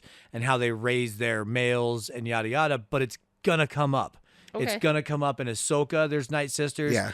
The Star Wars video game that I loved, Jedi Survivor, has a Night Sister. Like they're gearing up for something, I think, and it'll be nice to know what the Night Sisters and the Zabraks are all about. I have a question that some people might want to know. Go on. How come the Jedi are only a single saber, but like evil people have cool shit? This isn't about him being evil. It's no problem with the Jedi having two. They're in the Clone Ahsoka Wars. has two. Well, no, she means double bladed, I think. Yeah. And in the Clone Wars, there are Jedi with double bladed. It's a simple fact that it wasn't designed until now. Okay. And it looked menacing as fuck. Yes, it did. And he's able to fight two people. The Jedi are more about control and defense. This is why you would see less of them with this. It's very aggressive. It is. It's yeah, you can see it though. But And- like, so isn't there a thing where you have like, as you're a Padawan, Uh-huh. you have to get a crystal? Yes, you have to travel to the planet of Ilium, Okay. which was later Or- turned into Starkiller Base. Or just find one in a drawer, like in Ahsoka. Uh-huh. We'll get there. But yeah, So- so so the his crystal is just finds like- you actually. Like you go now Does that mean he has two crystals? yes. Which is why when the blade gets cut in half, he can still use it. Okay. I thought he was just lucky and got the half where he kept the crystal. Oh, thank God. Red lightsabers are different though. I know they each have a color. Like A- the color means something. Well, now it does. It didn't before. Oh, okay. We'll wait till the original I think it just trilogy. came down to in the original trilogy. I want to say it just came down to red looks evil, so that's why Darth Vader got It was red. always supposed Okay. to be red and blue. Okay. Episode 6 added green because blue didn't show up on sand. That's it. Oh. But then purple came about because Samuel L. Jackson on set asked George for a purple one and Get got that. it. But so the well, reds you are give different. Sam what though. he wants. What Sam Jax gets I what want mine he to be wants. motherfucking purple. on the hilt though, it did say bad motherfucker. Does it? Fuck yes. No one will ever see that, but he did. But to the red though, Darth Maul guarantee was probably tested by he got sent out by Sidious to go unarmed fight Jedi. When he killed them, he takes their lightsabers and he does what's called bleeding the crystal, which is how you turn it red. So you just You put all your Cut it. hate, and he probably went and slaughtered a bunch of innocent people with it. And as he does that, the crystal gets corrupted and Okay. becomes evil. Then you can take that and you can purify it, and that's why Ahsoka has white. how do you purify it? You have to do the exact opposite. You have heal to people with it? Yeah, no, you just kind of put all your good intentions into it, and it becomes a white one. Okay. At the end of the day, it was always supposed to be just red and blue, but I kind of like that they brought in. I've watched very little of Clone Wars, but Ahsoka's wasn't white in that. So No. when she showed up with the white in the show, I was like, okay, something happened here. Yeah, she actually took down, fucking unarmed. She took down an Inquisitor and just fucking made him. It shows you the Inquisitors are not Sith. They're not well trained. They're fucking just evil. Are those the cowards. ones from Obi-Wan that have the Spinning thing that blade. spins? Stupidest fucking I hate that design thing. ever. That's so but I think stupid. it's supposed to be a thing where that's a tactic of theirs is to. It looks intimidating It because looks they intimidating. don't have skill. Yeah, they have no skill. They were never. Okay. They were never great Jedi, and they were never really trained in the dark side. Just turned evil. Okay. So So that's Thank not you. in this movie. But I know it's not in this movie, but thank you for letting me, because that's my thing. Like, I saw him when this came out. I was like, so why is he cool and he gets two? It's the short answer. It looks well, and it fucking started cool. the bad trend of having to, like, each time there's a new Jedi that shows up on screen or Sith, we have to add what's their cool lightsaber going to look like. The Adam video Driver's games is the got best. worse, man. There was people in the comics like a lightsaber whip, the Tonfa thing that like a billy club with a lightsaber at the end of it. Some just Is there a stupid Viking one out designs. there with a lightsaber axe? There There is. should There be. absolutely is an execution. I You love almost see that. it in episode 8, kind of, but theirs is Okay. not lightsaber. Anyway, I have a question about this next scene, though. So we meet R2. They introduce R2 to the Queen, who's Keira Knightley right now, because he saved the ship, right? So is when we find out that I like how they say it real slowly as if it's like a reveal, like R2D2. Like he's the only blue one. Every other one is yellow or red. Green. But then Keira Knightley is like, we should clean up this droid as a thanks for his service. She sends Padme to do it. Wouldn't the fake queen who's protecting the real queen send one of the actual handmaidens to do the cleaning? No, I feel I'm gonna give this a shot. Go I feel ahead. like that's what Padme would do. Is she would want to give it the respect and to meet the droid. I think you're Okay. spot on. I think Maybe, you're spot okay. on. Keira Knightley isn't They even have a- ordering around. She's like, I'm gonna go do this. Pretend like you're bossing me around. Yeah. Okay, yeah, because she's like, Padme, go clean this droid. And I was like, really? You got Yeah. four others there. Not I, that I aren't don't think actually anything's clean. happening. It's not Padme's choice It's until 100%. Qui-Gon Jinn starts bossing her around. Yeah. You assume But too she's much. fucking enormous compared to her. You listen.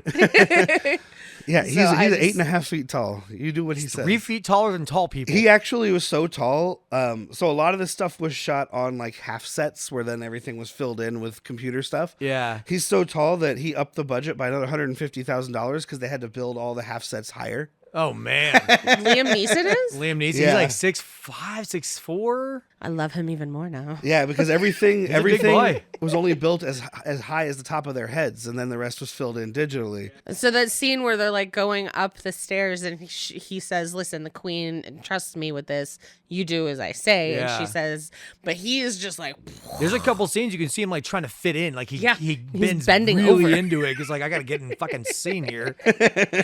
like you're out of spot. Get on your mark. Just because we're talking about the Jedi right now, there's a piece of trivia I just saw on here that I feel like I've heard before, but I forgot.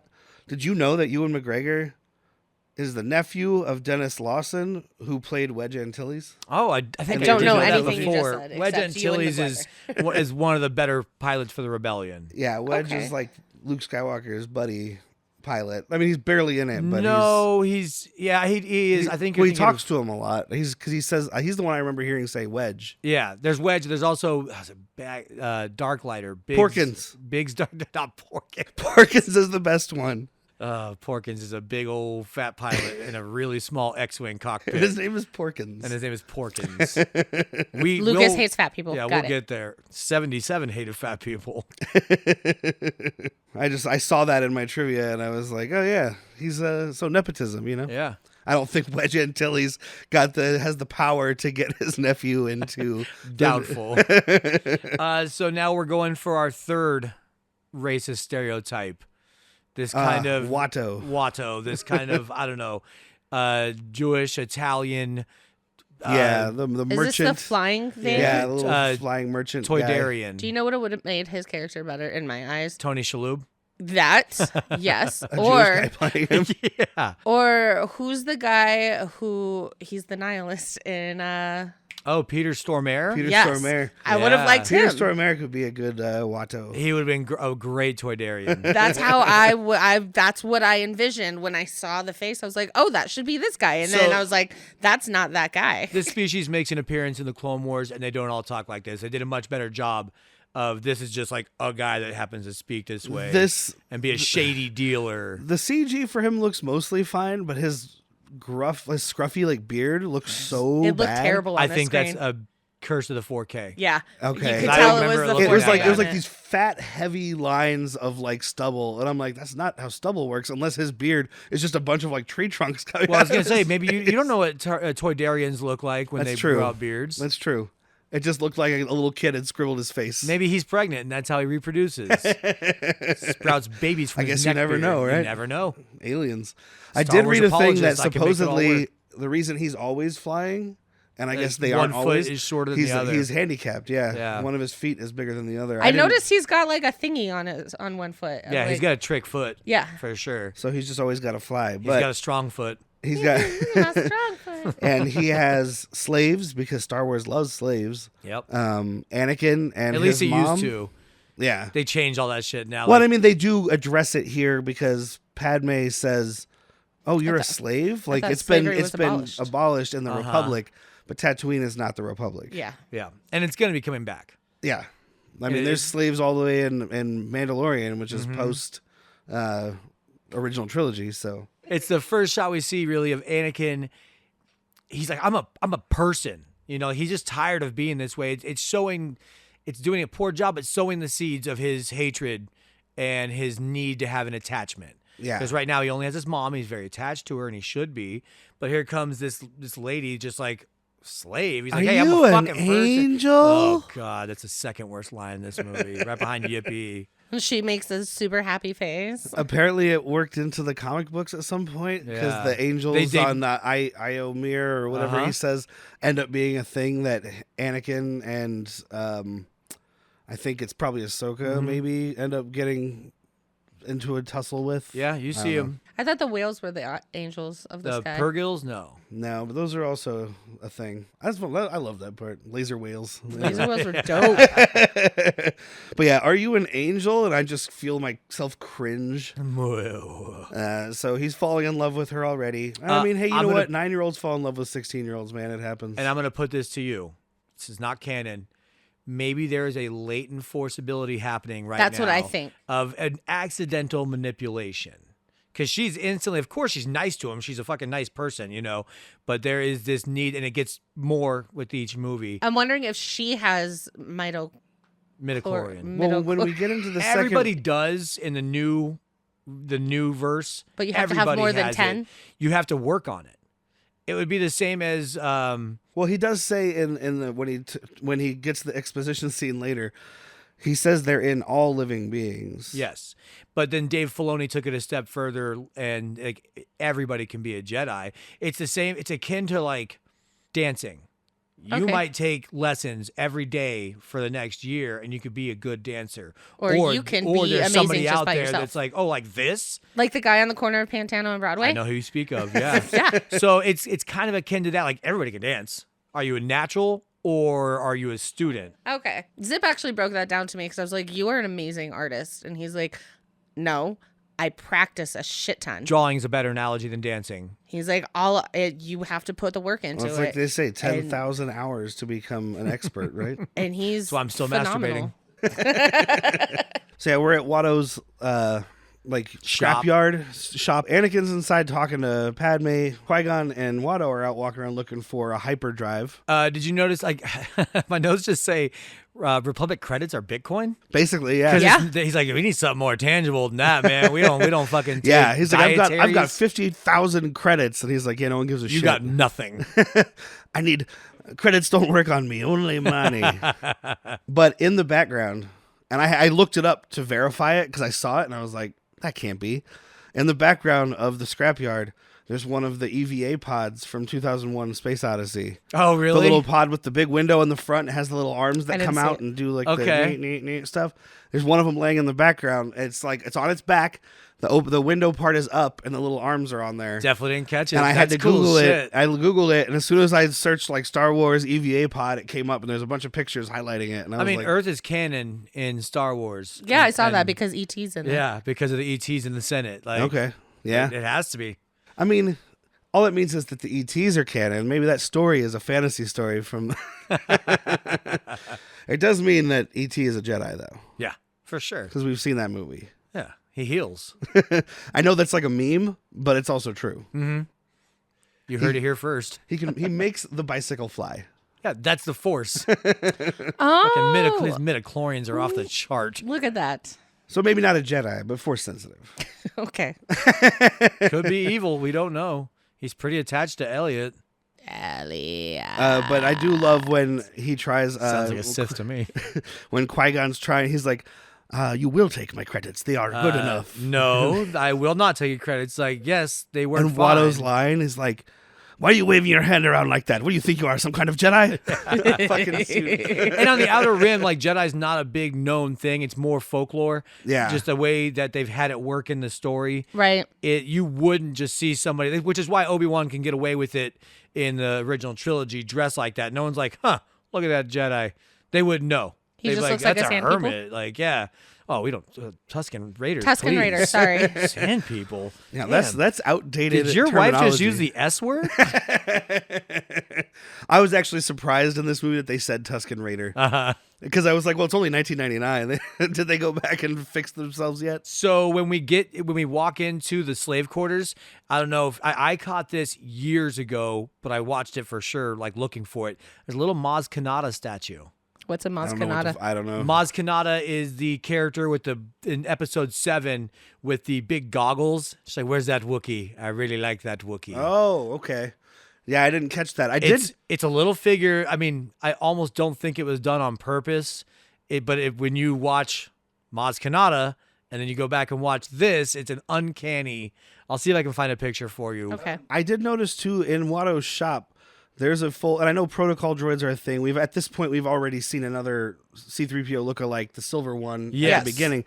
But in Watto's shop, hanging in the background is C-3PO, like the copper and everything. And then when we go to the slave quarters to their house, he's building him. So I'm like, so did he just Steal those build parts? your own and then steal the plating off of that one? Why didn't you just fix that one? I mean, we see it a couple of times. I think that's just a common plating. Like, he's building from scratch a frame for a car that already has a body that exists. Yeah, You know, okay. he's building the chassis, the motor, and all he's going to do is go steal a 57 Ford shell and throw that on. And Okay.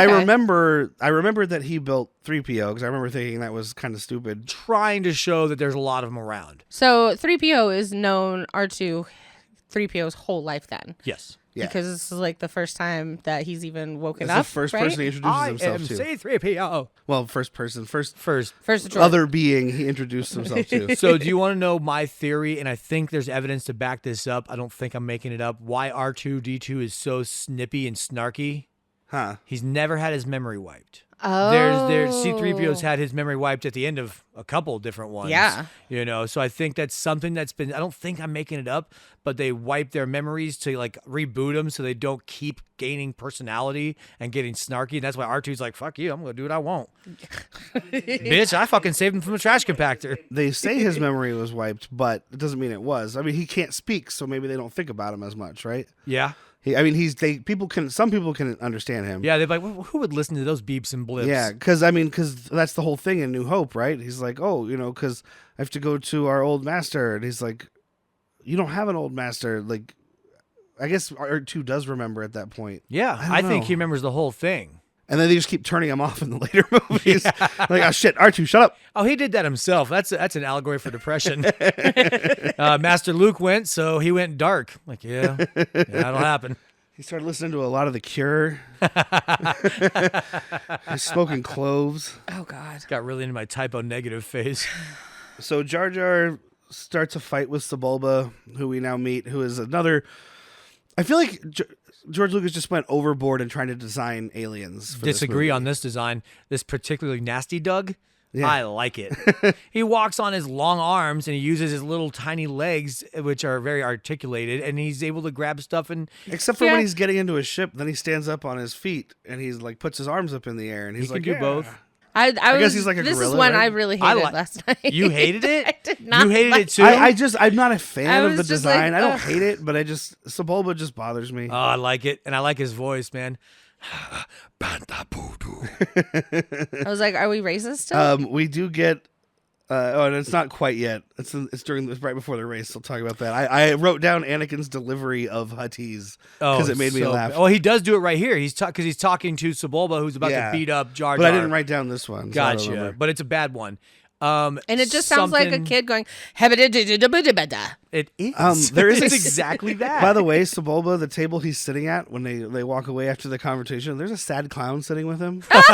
There's like a guy sitting there with like black circles around his eyes, like it's if it's face paint, but it looks that like sad Pavarotti clown or face something? paint. And he's like just sitting there because Sebulba doesn't exist, so Yeah. this guy has nothing to react to, and like the actor.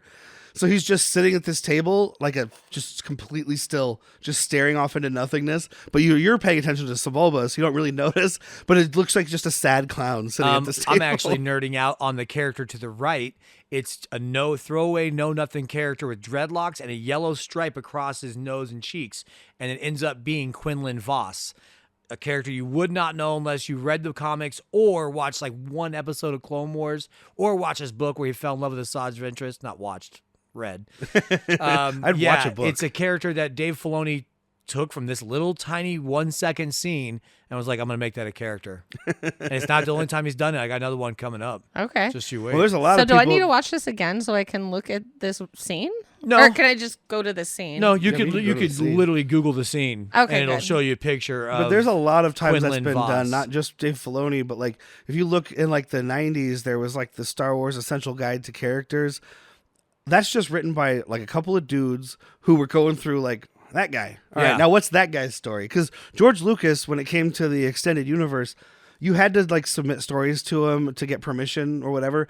From what I understand, he pretty much just okayed everything as long as because he got paid. Yeah. Right. So you're like, I have this story, I have this character, I have this comic, I have this thing. Can I put the Star Wars name on it? And he's like, sure, I'll take 40% or And whatever. The toy Like, line named a lot of people, and then which gave him backstories. It's not an effect. It's an iceberg scale. George Lucas created the top of the iceberg, and he did such a good job that you wonder what's below the water, which Okay. is a much larger, much bigger universe. And he wanted people to create extra stuff that would be official Mm-hmm. because his agreement with the original movie, as his agreement with this movie, he didn't get paid to make this movie. yeah. His agreement with the original, as it was with this, was forego salary as a director, but he owns the entire negative final cut, which is why he gets to keep remaking the goddamn movie. And he gets all of the ancillary rights. So I he don't know got what the rights. ancillary means. He got the rights to all the toys, comic books, Oh. everything, Video everything games. that came out.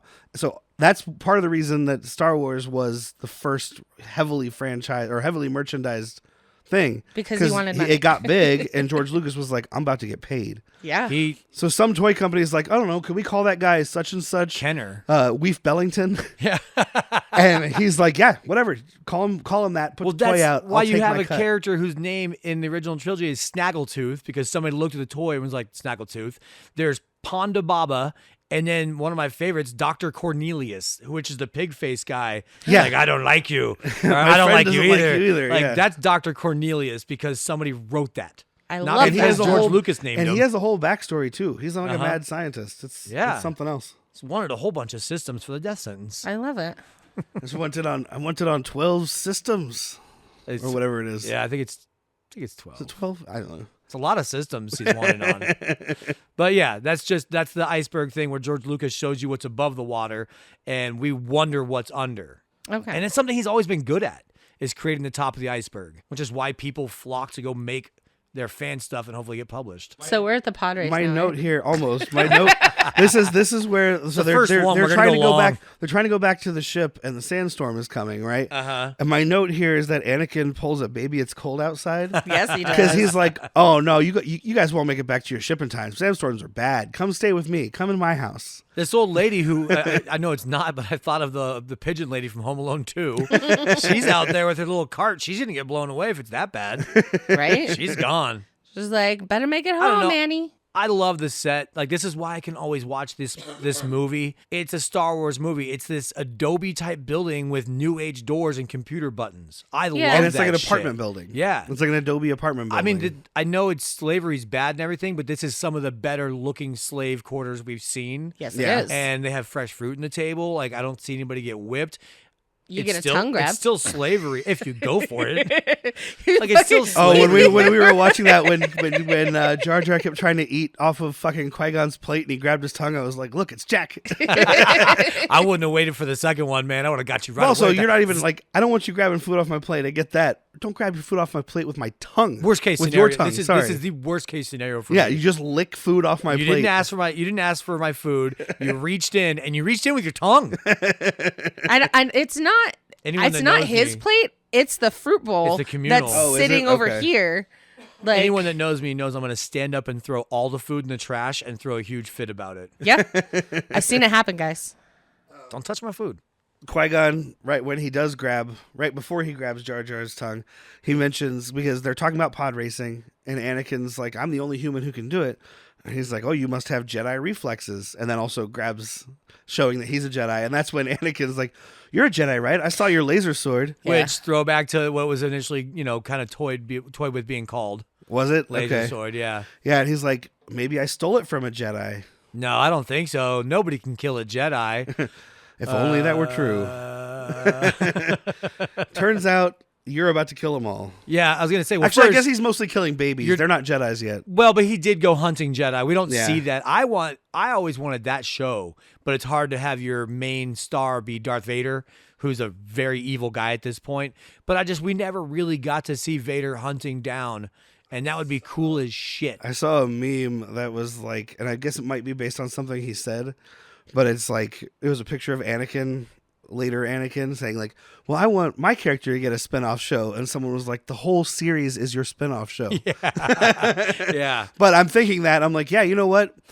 We can still get Anakin to do it. He acted in some of the new stuff and wasn't as bad as I remember, but he also didn't have George Lucas directing I him. love the Hayden Christensen glow up, I'm going to call it. I think he's great now. But like, if we saw him hunting, it would be in his Darth Vader costume, so we wouldn't know that he looks 84 years older than he did in those movies. Because that's the big problem for me with his reappearances, like in Obi-Wan. It's like, it's supposed to have been like 10 years. I'm like, yo, it looks like it's been... It looks like it's been exactly the amount of time it's passed. It looks like it's been 30 years. Yeah. Not Oh my 8, God. You know? But I like him in Ahsoka a lot. I think that he didn't do well in 2 I guess and 3. 23 years. Like, he did not do a good job acting in 2 and 3. No. But what he does do very well is dueling. He's I put a very lot good of the with blame lightsaber. off for that. Same thing in this movie. I think a lot of the acting here is not great. A lot of the Yeah. deliveries are not great, even though some of the characters and the people are. And I think it just comes down to George Lucas not knowing how to direct humans. So to speak on that, though, too, if it's tough for somebody like Liam Neeson to act on a green screen, it's going to be even tougher for somebody that's never acted, Yeah. like Hayden Christensen. I'm sure he's acted. Like Point Liam doesn't Neeson's count. is a seasoned vet. And he's yeah, struggling Hayden with green screen. Christensen was in an episode of Goosebumps. Oh, God. Throw that knowledge out. Take that right out of my brain. Yeah, you can have it. So yeah, they talk. Anakin says he can fix anything. He's building a pod racer. Him and his mother, whose name is Shmi, like Bob Hoskins from Hook, Shmi is me. but we don't get that in this movie. But they have this argument about him racing and about how she's so worried about it. And I mean, the two of them emote as much as, like, if it was, it's almost as if those Fandango paper bag puppets were talking to each other. Yeah. Like, it's just, there's nothing to it. And And you again, said that it, comes it's down to George- the direction, Yeah, I think. George but- Lucas directing. I mean, he's like, that's better than I could do. Yeah, because Rap. when I've heard excuse me, stories, that's, even better than going I back can do. to the first one, of like them giving performances, them being like, "What was that good, George?" And he's busy thinking about something else, and he's Yeah. like, "Yeah, it was fine."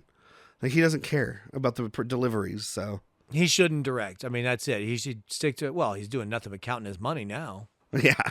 Counting his $4.5 billion or whatever Yeah. he sold it for. That's just what he sold it for. That's not all the money he made on toys and shit before, too. Yeah.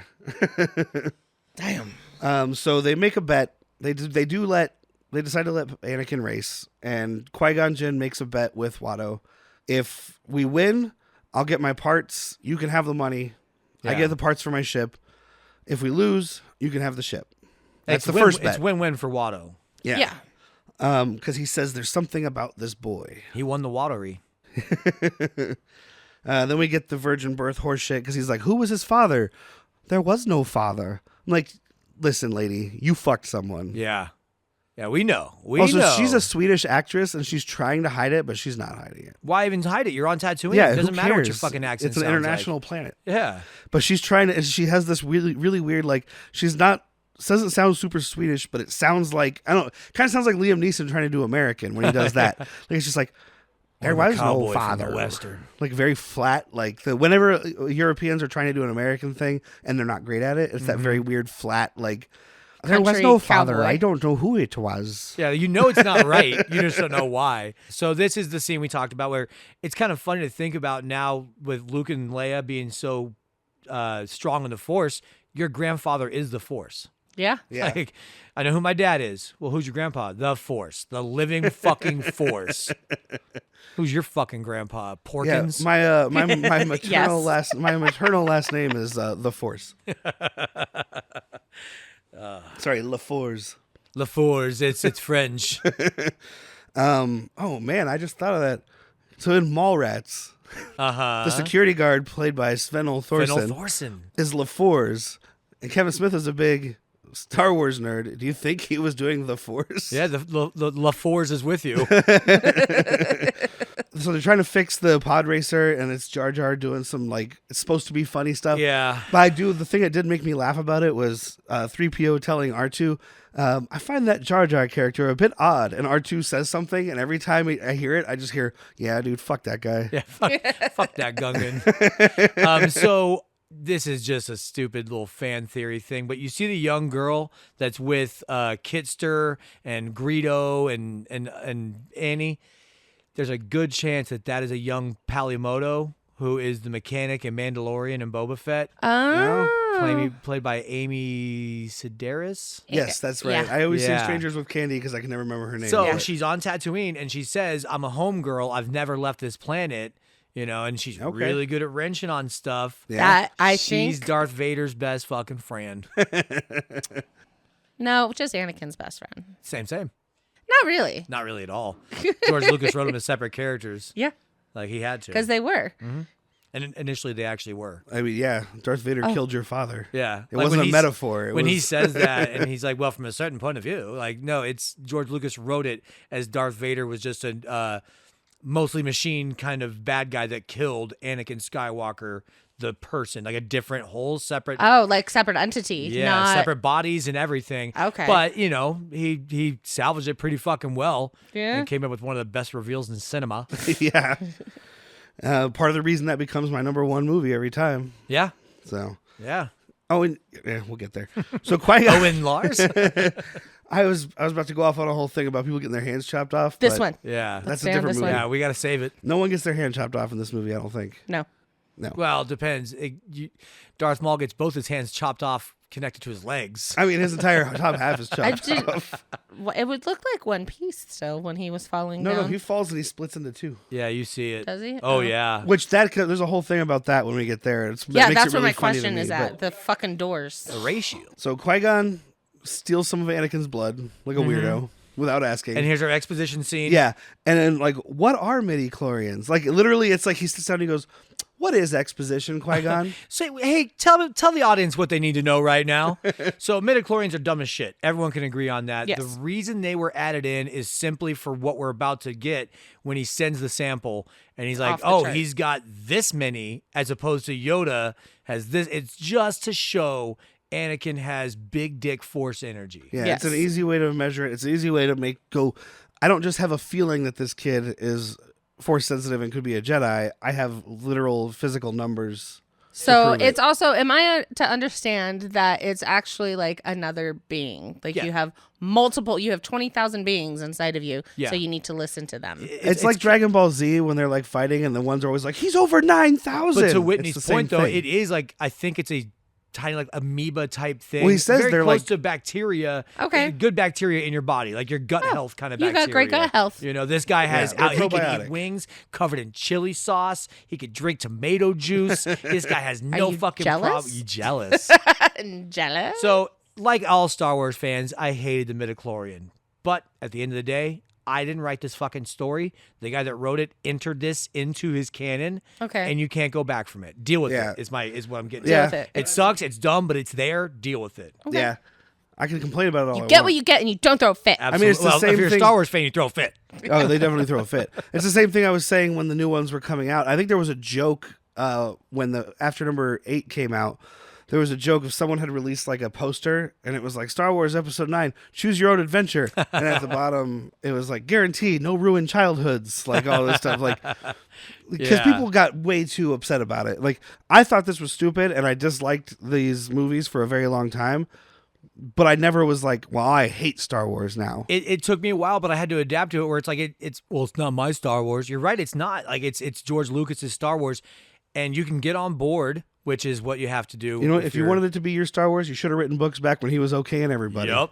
Now you got Disney in control. But if you can't get on board, stick with the original trilogy and just stop being a true fan, like a big fan. Yeah. You know, stick with the 3 you like because Yeah. it's here and it's not going anywhere. We're here. We're queer. Deal with it. We're here. We're midichlorian, and nothing rhymes with that. Drive a DeLorean. I should have fucking thought of that. Okay. We're here. We're here. we're Midichlorian, more and we're like getting in this Midiborian. DeLorean. No, I will not lightsaber you. I would though. So then they end up having another bet where Qui-Gon is wagering Anakin's freedom against the pod. Yeah. If they win, he gets Anakin. He If wants they lose, both. He He gets wants the pod. both slaves at first. Yeah, he wants Mom and Anakin, but Watto says no pod is worth 2 slaves. Not by a long shot. Yeah. So Qui-Gon very quickly is like, well, that's fine. We don't need that lady. I just want the kid. I have another chance cube. You sound just like him. Yes, the chance cube, which apparently, according to the script, It's loaded. Is loaded, and You that's can why see it in he's his so face. mad. Yeah. It's Yeah. supposed to. It's not supposed to land on that. I think it lands on red, and it was supposed to be blue. I think it's the other way, but either Yeah. way, yeah, Yeah, and you can see it in his face that it's supposed to be like, what the fuck? I'm supposed to get rid of Shmi. yeah. And it's funny because Watto, who already made a comment about, like, what are you, some kind of Jedi? Yeah. It doesn't realize, like, oh, he Jedi'd that shit. Yeah, he did. He tried to Jedi mind trick you. Why wouldn't you instantly be like, okay, now I know you're doing with the dice. Hey, you did that. I see it. I see your hand. You do wave the- your hand around, you do a little flickety flick. Stop it. I'm trying to play unfair. And then we get the lingo that never caught on. What's this kid's name? Kitster? And oh my Comes God, in it with, does catch on. This is so Wizard, Annie. You know when that comes back?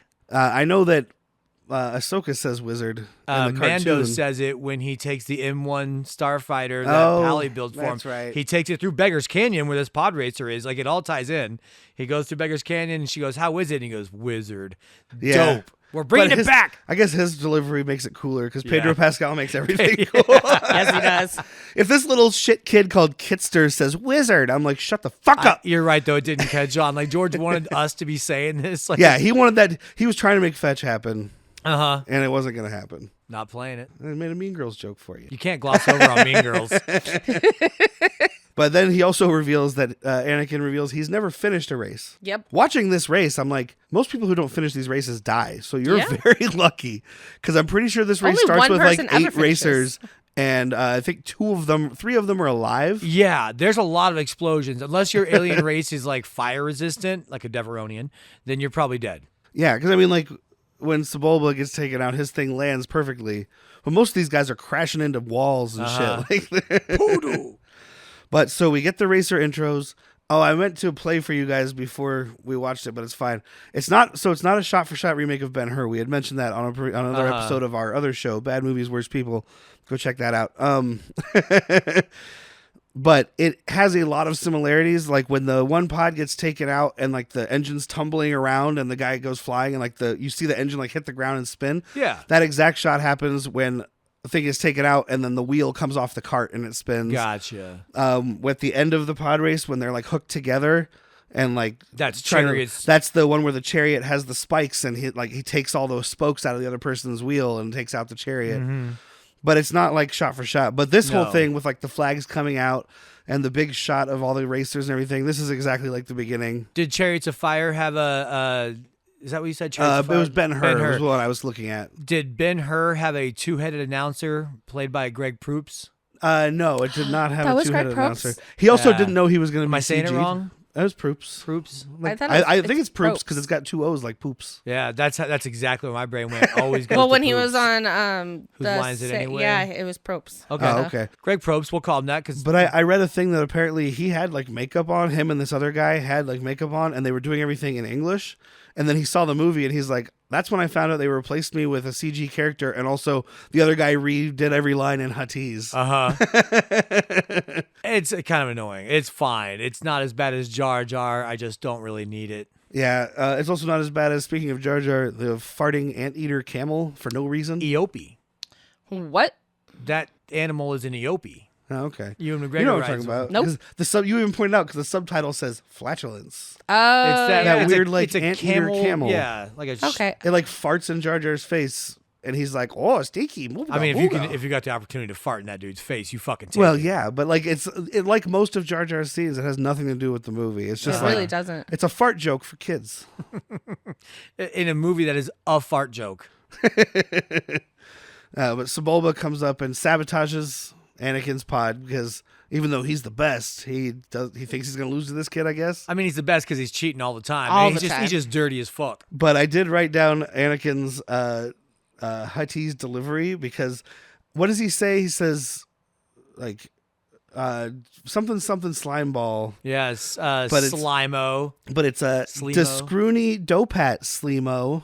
Two But he beat says dope at Descroony, and I was Slimo. like, so what he really said was, go screw yourself in Huttese. But what we got was like, shut up or something. you Leave me know? alone, you slime ball. But you know what? There's a bunch of Star Wars like fake words that are awesome. You start to see it in live action, like Dank Ferrick, Carabast, But Poodoo, even I find even in McClunky. those, like Dank Ferrick works. I think that one's really cool. Yeah. But I find even in those, when the humanoid characters are speaking the other languages, it always sounds so silly. But when an alien is doing it, you're like, that's fine. It works. Yeah, Because they're always like, "Oh, da bo shaba kaklimo." because you have a voice actor doing that. Exactly. Instead of Jake Lloyd, bless his little fucking heart for trying, the kid can barely speak English. He has a tentative grasp of Huttese. Descroony Slimo. But he is That's showing not confidence. He is showing confidence when he's doing it, though. Yeah, for sure. And he's doing Which- better than I would have done at that Yeah. age or Well, I at mean, this age. to be fair, To To be fair. if I were a slave in some foreign country and they were all speaking their language, I would be trying my hardest and I would sound like me. Yeah. Trying- Absolutely. You know, it'd be like, "Que pasa?" You know, like I would sound like a white dude doing it. So I guess it makes sense.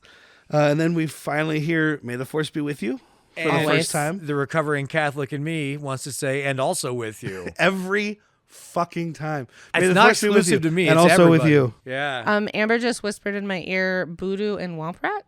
Poodoo? Yes. Poodoo is their word for shit.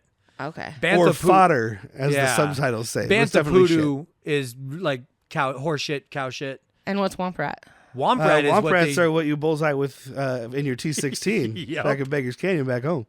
That's episode 4. It's what Luke always says. And you do see Womp rats in this, in the Well, he race. always says it because it's the same movie you're watching over and over, dude. He always says it. He says it every time I it's- watch that movie. It's when they talk about, in episode 4, talk about shooting the vent, you know, that it well, blows that's up no the- bigger than a Womp rat. Yeah, Oh. 2 meters. I bullseye Womp rats in my T16 back home. They're no bigger than 2 meters. Okay.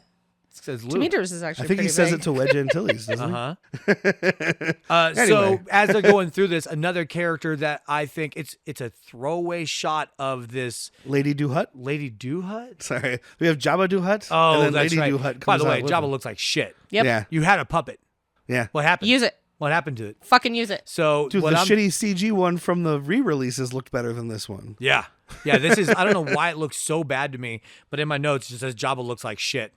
And he He does. is. He does look like a pile of shit. But I guess we're cutting ahead because it doesn't much matter. But it's lap 2, I guess. It's a female in an orange jumpsuit. She's got a mostly shaved head and dreadlocks with white skin. Okay. Throwaway kind of character. But her name is Aura Singh. Dave Filoni puts her in the Clone Wars. They even mention her name in the Solo movie. But it's just a character on the side that Dave Filoni was like, yeah, I'm going to make her a bounty hunter. She's going to be badass. Yeah, Dang I it. mean, we're not going to go through and break down the pod race, right? I mean, No. we can talk about the big moments. Anakin stalls at the beginning. but then he still ends up catching up because he's the fastest. He's the bestest. Actually, I love his the pod racing sounds are the Sebulba's reason. engine is fucking awesome. So Derek and I were texting. We were do going to like watch it. the other night, and I said I can't watch it right now. My roommate's asleep, and I need to watch this loud. Yeah. Like it is the pod race, especially. Oh yeah, I watched it while no one was home yesterday afternoon, And just and crank it dude, to it was 11. fucking loud. Yeah, yeah. Like the entire time, I love the design, the sound design of the ships. There's some unique blaster sounds you haven't heard before. Like Amidala's blaster makes a great fucking noise, but this to me was the height of why I went and saw it in the theaters. Okay. Yeah, and a lot of people talk shit about this scene, like it's just filler and it's pointless. I mean, it's kind of true, It but was it's a really entertaining. good scene. Doesn't mean I don't like it. Yeah, it's a good, entertaining, action-filled scene in a movie that has really not had any action to this point. Very little haven't had- dialogue. Yeah. Let's talk about midichlorian. When do I not like a racing scene where people are crashing into each other? Mm-hmm. And his pod looks the most like a chariot with two horses in front of it. Like, Yeah. cool designs all around. I like his minimal, sleek, lean. Yeah. His little I- magnet thing to grab the. I always like, his little, like, the little It's grabby his claw reacher thing. to grab the coupling, dude. But I always liked Sebulba's. It's made to be intimidating. It's big, and it makes that noise that you were just making. Yeah. That dunk, dunk, dunk, dunk, dunk. And like when he's about to take out Anakin with it later on, like when he's putting him between the beams there. Yeah. And it's just like junk, junk, junk, junk. Like that is The terrifying. beam's got a name. It's called power coupling. Get with it. The beam. Oh yeah, like the Mucinex guy, his power coupling explodes. Yeah. I don't know what the fuck that alien is. There but- are some stupid designs for some pods in here. One of them is a whole circle where you can't see the front. Like it's a ring, and you're sitting in the donut, and you have no view forward. That might be Ben Quaginero. I don't know. He blows up right Quaginero's the away. one that looks like the Mucinex guy. Yeah, he's 'Cause a he's the one booger. that never takes off. He's got the Three Stooges. No, the Three Stooges is the other guy that's got him. Yeah, that's the guy who's got the fastest pit droid team in the galaxy. Also, the only one who uses a pit droid team. Yeah, he's also the the one one that who gets pits. fucked. You're gonna pit in a 3-lap race? Yeah. just go. And as soon as you did pit, your spot on crew fucked you. Yeah, and I'm like, are these the droids that Amy Sedaris gets later? Like They might be, dude. 'Cause And he straight they up work on went, cars. "You are not the droids I'm looking for. Yeah. Get out." These are Palimoto's droids. I None do of I do mysteries like solved. the Tusken Raiders just like taking pot shots. Absolutely. Especially after watching like later like the Book of Boba Fett, which we'll Yeah. get to, and there's a lot of things about that, but like their whole like nomadic culture thing. They And, like, Book of the- Boba Fett changed them into much more appreciated like Native American culture instead of they're just Tusken Raiders mindless. Yeah, but I kind of took this as like, because in that there's when the train goes by that's like shooting at them, but they're also trying to shoot back at the train. I just took it as that they're just like, we're this nomadic people who live in the middle of the desert. You're gonna bring your shit near us, we're gonna shoot at you. I think it's closer to like if Native Americans saw Americans doing like a race, like I'm gonna shoot at you while you race past us. Yeah, you're going through my territory. Your little game means nothing to me. Yeah, and they're just celebrating. Like, I hit that motherfucker! I got one. I do like it. Also, Anakin can't see a goddamn thing this whole race. No. How did you shoot this? Like, how did you not push those goggles up? Agreed. It's just like resting on his, like the goggles that are supposed to be over his eyes are over his cheeks. He's not using his eyes. He's using He's the using force, the man. force. Yeah. Use the force. He can't even see over the thing though, can he? Probably He's not. like, Well, he's sitting on whatever the Tatooine equivalent of phone book is. and he's got his jabby little jabber jabs.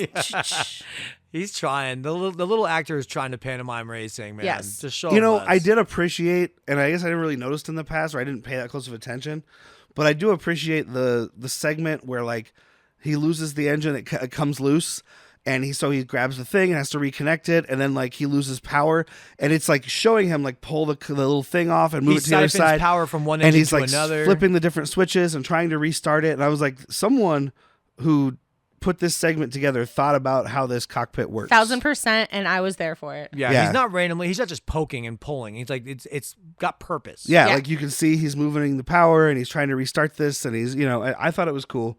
We get an Utini, Yeah. which I appreciate. Yeah, we do. Everybody always love a Jawa. Utini. Oh yeah. Sebulba ends up crashing, and Anakin wins after doing the jump that we all knew he should have done from playing the game. Uh-huh. This whole scene I'm watching, and I'm just like, yeah, I remember that part.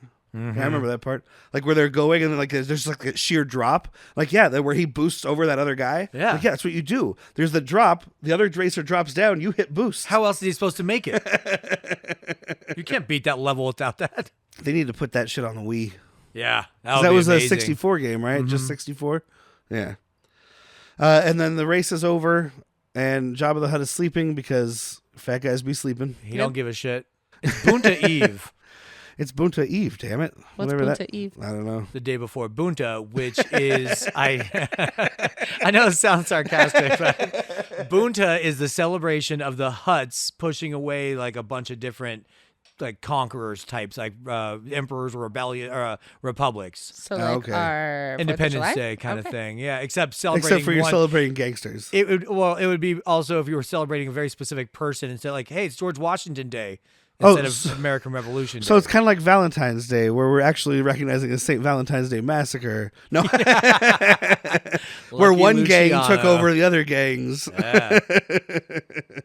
So then, I love that Qui-Gon just reveals to Anakin and his mother, by the way, your kid's coming with me. Yeah, Yep. and she's fine with this. She's like, you get to go realize your dream, dude. Yeah, well, she wants to get him out, obviously. Well, she also says, "Don't come back." Don't ever come back. Yeah, because he's like, Well, she "I'll says, come don't back look for you." back. He says, she does say at some point, like, he says, I'll come back and visit. She says, that's good. But then when he's leaving and he comes back to hug her, she says, don't look back. And once again, John Williams is just telling a fucking terrific story with this Oh, score. God. Anakin's theme song, I didn't notice the first, like, I noticed when I was watching it by myself. You notice that there's part of the Imperial March in Anakin's theme song. It's just laid in there. Like John Williams is a phenomenal storyteller in his own right because he's doing it via music. He's giving you subtleties. And I know how affected you are by music in a Yes. movie. There was one part where I was like, "Did I just hear Indiana Jones?" A titch. I probably have to cut this out, but I'm going to play this anyway. But, like, it comes up here. This is Anakin's theme.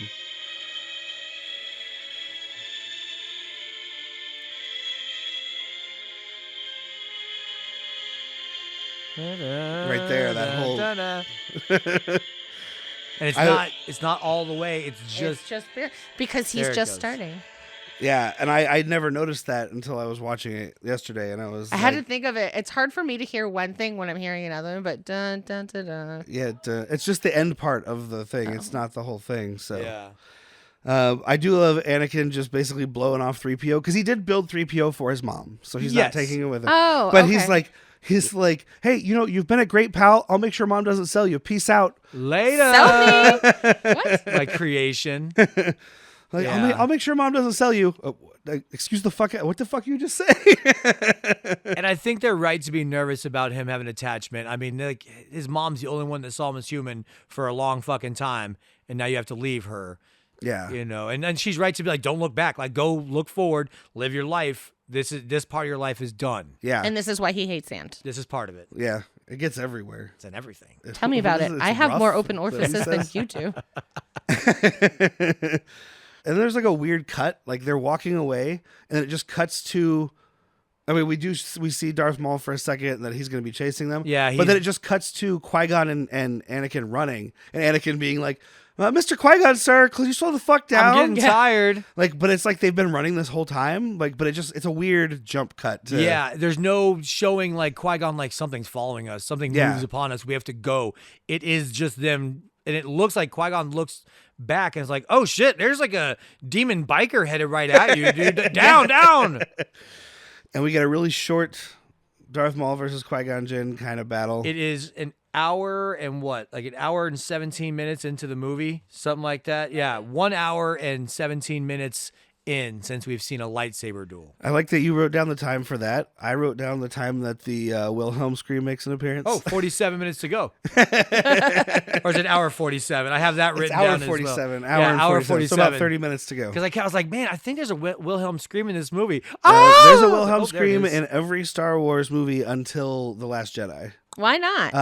Ryan Johnson was doing what he did with most of the movie, which was you know, all these conventions that you guys are used to, fuck it. Which I understand. Which is wanting to what- do which Is is that why the it's one of where my he said favorites. you're There's just nobody? something- Yeah. There's Okay. just something sacred about a Wilhelm scream in Star Wars. Yeah, I mean, you could leave in the Wilhelm scream, but I mean, I get what he was going for. Yeah. But we'll get to that episode in a couple years. That's going to be very divisive. it is.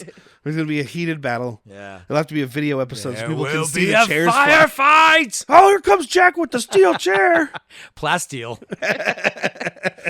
So this is the part where they're like Obi's on the ship, and he got Anakin up there. Yeah. But Qui-Gon, I'm saying it right. Qui-Gon. Qui-Gon is down battling with Yes. Darth. Yeah, they fly low, and he jumps up into And the he's ship. doing Yeah, his and then he one gets blade up right and- now yeah. because we don't want that reveal. Yeah. So much so that when he puts his sword, his lightsaber by his hip, and he turns it off, there's no opening on the other side. He's only using one of the, because of the way it gets cut, you have to assume that he puts that together too. I think it is two No. lightsabers. No, I don't. It should not be. I just think when it gets cut, one or two are still functioning. Okay. But when you look at the bottom where that lightsaber comes out, or the blade, it's a solid bottom. Solid. So it's just to keep the reveal. That's Yeah. it. I can Okay. explain it away. He puts a little fucking piece of plaster on there to fool his opponents. He puts It's a a cap little- on it. When When he he puts a cap on it activates so it, dust doesn't get in. Yeah. It just blows it right off He's when like, he look, activates. I am on Tatooine. I got to keep dirt out Did of this. you know the sand gets everywhere? But I thought that was a cool scene where he like sensed that the door was open and he jumped up in there. Yeah. I was like, oh, cool, using the Force. Yeah, Padawan Master communicating like, hey, go ahead and jump up here when you're ready, bud. We have some really uncomfortable dialogue now between a young child and a medium child. Uh-huh. I care for you, Annie. I care for you, Padme. We all care for each other. It's a big care It's party. George Lucas dialogue. I But know. again, now I'm putting it out that theory. He's accidentally like manipulating her, replacing his mother with somebody he wants to fuck. It's a very Freudian To put it or, in Twilight Oedipus. terms, did he Oedipal imprint on thing. her? Yeah, there you Yeah. What'd you I say? said to put it in Twilight terms, did he imprint on her? Fuck, I don't know. go. He Only hasn't, thing he I hasn't knew- watched that shit. Only thing I but knew is yeah. it was Put it- sparkly.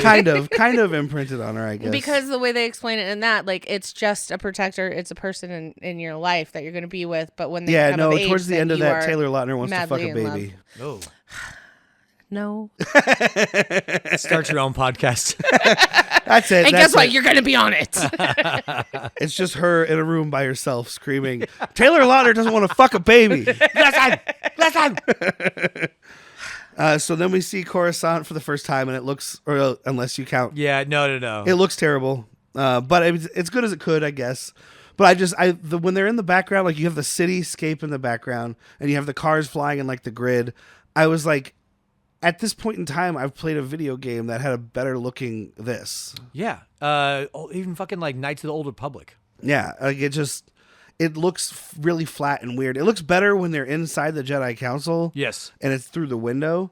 But when they're standing up on like the balcony and it's supposed to be right there in the background, it just looks so. And it's part of it's the lighting. That's part of the problem with doing fully digital backgrounds with real people, because you have real lights on the people, but the backgrounds are all digital lighting. So someone's got to get that exactly right, and they don't at this point. It's 1999. Counterpoint to give you a pro. It sounds cool. Like the hum of the cars. Yeah. The living city. It always sounds cool to me. Well, you know, Yes. it doesn't look so bad, I guess, this first part when they're landing on that little platform. Yeah. That comes back in the later series here, like which I didn't remember that this. I was like, what's this random platform? What was it in? We'll see it in episode 2. Was it in Mandalorian that they have the platform thing? Where season 3 probably. I know we're not talking about that, but like when he gets. Baby Yoda or Grogu gets traded to the Jedis. It's Yeah. on like a random Oh, platform. yeah. I remember watching that recently and being like, oh, what a weird platform. And then I'm watching this and I'm like, oh, all It's right, just well, random parking spaces. Yeah, just like that parking hover. in the, yeah. Because Coruscant is huge. I mean, it is thousands of levels. The more money you have, the higher you can live to the top. But if you're poor, like there are subhuman creatures that live on the surface because the surface is so far down and under thousands of levels of society that it is monstrous. It's like the Fifth Element. Yeah, but much bigger. I mean, this planet has no life on it. I mean, besides like us, there's no trees, there's no dirt. It is just How do they It's a breathe? city. they have machines for it. Imagine having the technology to stop your extinction. That's all. Okay. Like, hey, you fucked this planet up. But I did bring this breathing thingy. I'm cool. But they meet on this little random parking platform, and we have Senator Palpatine and Chancellor Valorum, which really made me laugh because all I could think of was Spaceballs. Prince Valium. Prince Valorum was another name in the treatment for Star Wars for Episode 4. It was going to be like the Resistance General. Okay. Valorum, and then he never did anything with it, and here comes the name again. Well, this played is by Terrence Stamp. Terrence Stamp, yeah, who General Zod. hated working on this. You could tell. He hated. You being could tell here. he did not want to be there. No. Who was Terrence? Terrence Stamp was Chancellor Valorum. He meets them on this landing platform. He's also the one at the Senate meeting that she's no get him off. confidence. Yeah. Yes. Not a lot to do. He was General Zod in the first 2 Superman movies. In Smallville, he played Jor-El. Okay. That's you. That's for you. Yeah. He was in Bowfinger. is He's for in me. Young Guns. He was in Last Night in Yes Soho. Man. Yeah. Oh yeah, he's so, John Tunstall in Young Guns. Yeah. That's a big one. And then, but you could tell like he's just standing there, like they're talking, and he's kind of just staring off, like.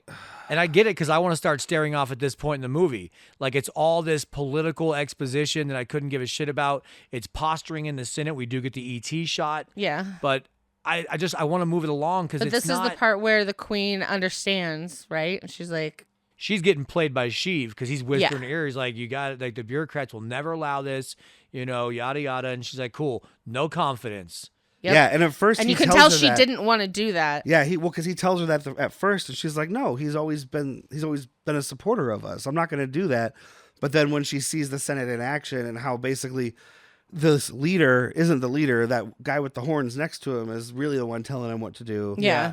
I think people underappreciate how powerful Palpatine is. Yes. He's hiding in plain sight of a Jedi fucking council. Yep. Masters, Grand Master Yoda, and nobody can sense him. Yeah. He leaks out this kind of sickness, that just corrupts, and maybe just a minor bit, but that's why she's going to always listen to him when he's like, we should probably do this. Well, like, and he's been putting in the work to make the Senate not work. Yes. Like he mentions that before I mean, we all know it's pretty obvious, but before you're supposed to know that Palpatine or that Darth Sidious and Palpatine are the same person. Early on, Sidious, and I think in the hologram part, says something about like, "Oh, I've planted seeds of something in the Senate and whatever," and like, so it's He's been playing making the it long work game so he for- can take it over. Oh yeah, he wants to make it a sick system so he can come in and save it. Okay. Or at So least yeah, appear to save it. they do the Do. vote of no confidence. We see the first time anybody that wasn't Peter Mayhew plays a Wookiee. Yeah. Yeah. You didn't have Peter Mayhew not back the for first time. this. Sorry, the first time since the holiday special. We don't count that. Because there's 2 Wookiees in the background that are like throwing their arms up in the air. Well, there's his whole family. His dad, his kid, and his wife are. Well, no, I mean in the Senate. Oh, okay. In the Senate, there's 2 Wookiees in one of the little floaty pods that are throwing their arms up in the air, and they're people in costumes. And it's the only time anybody who isn't Peter Mayhew played a Wookiee, not Except for the holiday withstanding the cocaine special. I mean the holiday special. Hey, you call it what you want. Hey, that was the first appearance of Boba Fett. Was the holiday special? Yeah, that's in a cartoon. Yeah. Riding one of the porgs. Nope, not porg. Does he end up riding the mythosaur in that cartoon? But he's all. What's the fucking 2-legged animal they ride to Mandalorian? Emu. No, nope, close. Anyway, The one where it'll come to me. Not Gary Busey. You were about to say Nick Gary Nolte. Busey. Yeah, Nick it was Nolte. Nolte. The one where Nolte was I'm like, not I have Gary spoken. fucking Busey. I That, have spoken. that creature? Yeah, Queel. My teeth are smaller. I have spoken. So I think Yoda was CG in the version I was watching. Yes. But in the original release, Yoda was still a puppet in this movie. Yes, and it looked bad. I was disappointed to see the CG, but I don't remember the puppet. I wasn't so- because I do remember the puppet. It just whatever, like maybe new lighting, new cameras. It did not look as good. And I'm pro puppet. Yeah. we have the Jabba conversation, which is maybe why they did him in CG. Yeah, But maybe this Yoda looks a lot better than the Jabba looks. I guess maybe it's also cheaper as far as Jabba goes to make a Jabba CG thing for the 3.5 seconds of shots he's in than to build a puppet. But, And we'd be remiss to not talk about the female Yoda named Yaddle, yes. who is just, seen but not heard. Yeah. And her design actually comes from his concept art. And if you talk to most of the internet Star Wars fans, that's how women should be. Because when women start talking in these movies is when they start hating them. Oh boy, you want to upset a Star Wars fan? Have a woman talk and not be in a gold bikini. That's me. Not in a gold bikini. We see Sam Jackson playing Mace Windu, which we he's- don't know yet. Barely here. Like, Yeah. I mean, like on camera, I know he's probably trying to play like He's trying to hold it back. he's trying to play like a level-headed, I am with the Force with me kind of thing, but it comes off board. Yes. We ain't training that motherfucker. No, you don't know. Well, I mean, it's him sitting in a room with 3 other people and green walls, basically. Because, like, there's the guy with the weird lumpy head. The tall Yeah, Kudai Mundi. sure. He's a real person. Like, he's a person in makeup. See, this is where you remember names. Plo Koon is in there. Plo Koon is the almost like scrotum demon with the goggles on his eyes. Scrotum. He's got demon. a demonic-looking set of testicle heads. Coincidentally, I love Dave it. Filoni's greatest favorite character is Plo Koon, Scrotum demon. scrotum demon. You even have one of the Kaminoans, which is a long neck thing. That really okay. I They're saw the that. ones. They're in the episode 2. They're the So clone was- ones, They're the right? cloners, okay. yeah. So I was like, did somebody just like watch their spit and be like, let's make that an alien? Yeah, it is. I didn't remember seeing that in this movie when I first saw Attack of the Clones, and I just remember being like, "What a weird!" It's like I designed an alien. It doesn't look quite alien enough. What if I Stretch just that stretch neck. all the pieces? Yep.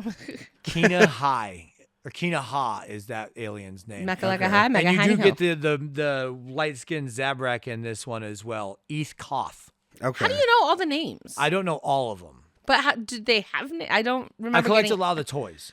Oh, They're from the toys and they're from okay. books. Toys, yeah, toys. Got it. Plo Koon and Kuda Mundi are ones that you see more in all this other material, but there's other ones that you don't fucking know unless you read a comic book. Well, you know what's silly? There's a book from the 90s that's like a collection of all the characters, and it gives their backstories and stuff. Yeah. And then there was a re-released version when they did the prequels, but they released it before the third one came out.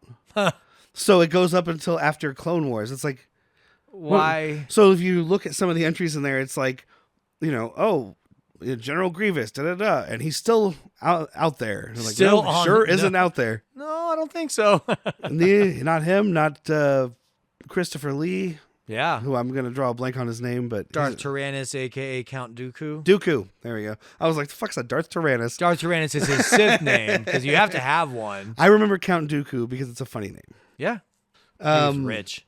It is kind of funny. Anakin does stop in to say bye to Padme, Mm-hmm. and it's Queen Amidala, and she's like, I'll tell her.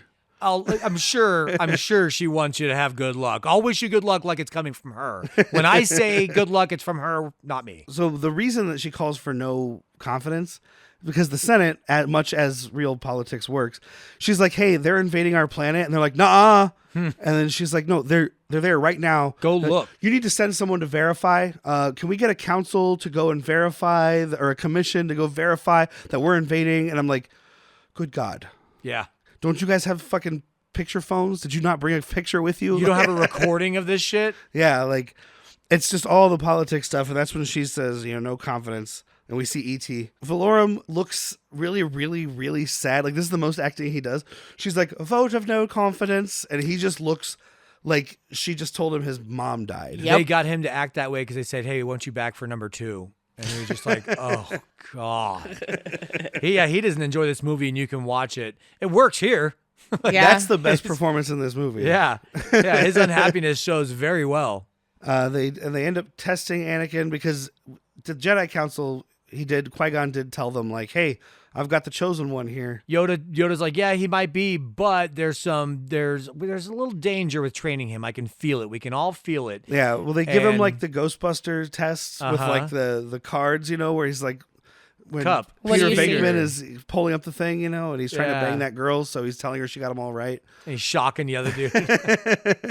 But yeah, he's doing that, and then they ask him a bunch of questions about like, oh, are you scared that you're gonna lose your mom? And he's like, I don't know why that matters. Yeah. No. And this is kind of they're trying to explain a little bit why you get him young, get him as soon as you find they're force sensitive, because now he's already got attachment to his mom, and we got to fucking like try and cult him out of that. Yeah, fear leads to anger leads to hate leads to suffering. I have a meme for this, so check out our social media. Suffering's a path to getting a cat. Or 3. I only have one. I only have one. There's just other ones who live there. Yeah. There can only be 2. One to have the cat treats, the other one to crave them. Oh, yeah. And then once she figures out how to get her own cat treats, she kills Jack, and then she gets a new kitten. Yep. No, then she just eats Jack. Yeah. And then once they're done eating Jack, that new kitten kills her. Oh no, she'll live forever. Kage is pretty awesome. So yeah, Palpatine gets elected as the Chancellor or Good Supreme news, Chancellor. everyone. Yeah, Supreme Chancellor. Supreme Chancellor. Good news, everyone. I'm Supreme Chancellor. They You'll say find this battleship is quite operational. Yoda tells Qui-Gon Jinn that he does not approve of him training Anakin, but he ends up revealing that the Council says that he can. Because I noticed that because I remember just watching gonna it. do it. Well, I remember the first time watching it, feeling like Yoda said no and then changed his mind. But he says specifically, he's like, for whatever the first thing you were asking for, yeah, go do that. When It they're was going for on their Obi mission. to be. Oh yeah, no, for Obi-Wan to be Be promoted. trained as a Yeah. master, yeah. So, well, yes for that. But then he specifically says, I don't approve of you training Anakin as your Padawan. And then basically Qui-Gon Jinn says, I'm going to do it anyway. And Yoda says, well, the Council approves it. So he's telling him, like, the I don't know Council if- said yes, but I'm saying it's a bad idea. I don't know if they did approve it because he, at one point to young Anakin, says, the Council says I can't train you, but that doesn't mean you can't learn from watching me. Yeah, something like So that. Yeah, Stick but I with swear me. he said the Council says The you Council can. does approve it for Obi at the end. Okay. Yeah. Maybe that's what you're thinking Yeah. of. Maybe. Because then Yoda says you're just like You're Qui-Gon. Like he's like, Qui-Gon. you're headstrong like your master. That's something you don't need. But yeah, when he's explaining to him, this is the part where he explains the midichlorians, actually, because I wrote down, Master Sir, can we do exposition about midichlorians? And then you get like a 50s newsreel, like fucking Liam Neeson pops up and he's like, midichlorians are your friends, see? They control everything in the galaxy and whatever. Midichlorians, what's all that fancy talk? Well, let me let you in on the secret, pal. It's the Force. The Force abides all together. It's not magical. It's not religious. Maybe if George Lucas had like religious beliefs when he was young, and he's like an atheist now, and he's like, look, it's science. Science, bitch. oh, he became a Scientologist. Oh, no. Scientologists don't actually believe in science. They believe in science fiction. Yeah. Well, isn't this believe science They Like think fiction? flying that spaghetti they think that monsters. people are souls that were trapped in a volcano. Okay, I don't care. You really shouldn't. I haven't paid enough to know all the story. I only know what South Park told me. Level 1. Keira Knightley goes to Boss Nass, pretending to be the queen, to ask for help because they're taking this place back with or without the Senate. They have the stupidest plan, too. Basically, a their good plan. plan is, Gungans, go fight the robots. Throw yourselves in front of the guns for us. Operation gonna- Get Behind the Darky. Yeah, and then the Nabooians Uh-huh. are gonna. They say they're gonna sneak into the palace. The first thing they do is explode things. Well, it's Panaka's because they were already caught. He's like, we're already Captain been Panaka is caught. supposed to do a diversion, which is blowing up the tank, so they can skeet little right on inside. Okay, I was But the like, part- they said they're gonna sneak. This is not sneaking. This The is part blowing that's shit up. stupid, though, is they say we're going to take our fighters and take out the command ship, and Qui-Gon's like, dude, I don't know if you're going to be able to breach those shields. And Yeah. sure as shit, they get up there and like, we can't breach the shields. Well, it's a good thing that coincidence exists in this universe. Exactly. Because, Well, he never left the cockpit. He said to stay No, there. we get the joke. He told me not to leave this cockpit, That's and I'm exactly not what gonna I'm leave. doing. Yeah, fucking shut the. But he saves the world. This entire franchise happens. According to this story, this entire franchise happens because of two people who constantly make mistakes: Uh-huh. Jar Jar and Anakin. Yeah. They saved the day. Because the only reason, I mean, I guess they do kind of end up losing the battle at first. Jar Jar, though, kind of starts taking out all these dudes during Yeah. the Gungan and droid battle because he grabs onto that thing and accidentally falls and all the bombs Which fall I out. feel like they should have been doing much better against this army if they have these like EMP grenades. Yeah. Yeah. And bigger ones that could take out a They bunch clearly of just people. weren't using them. They weren't Like- using them right. I do want to give compliments to, again, the sound design.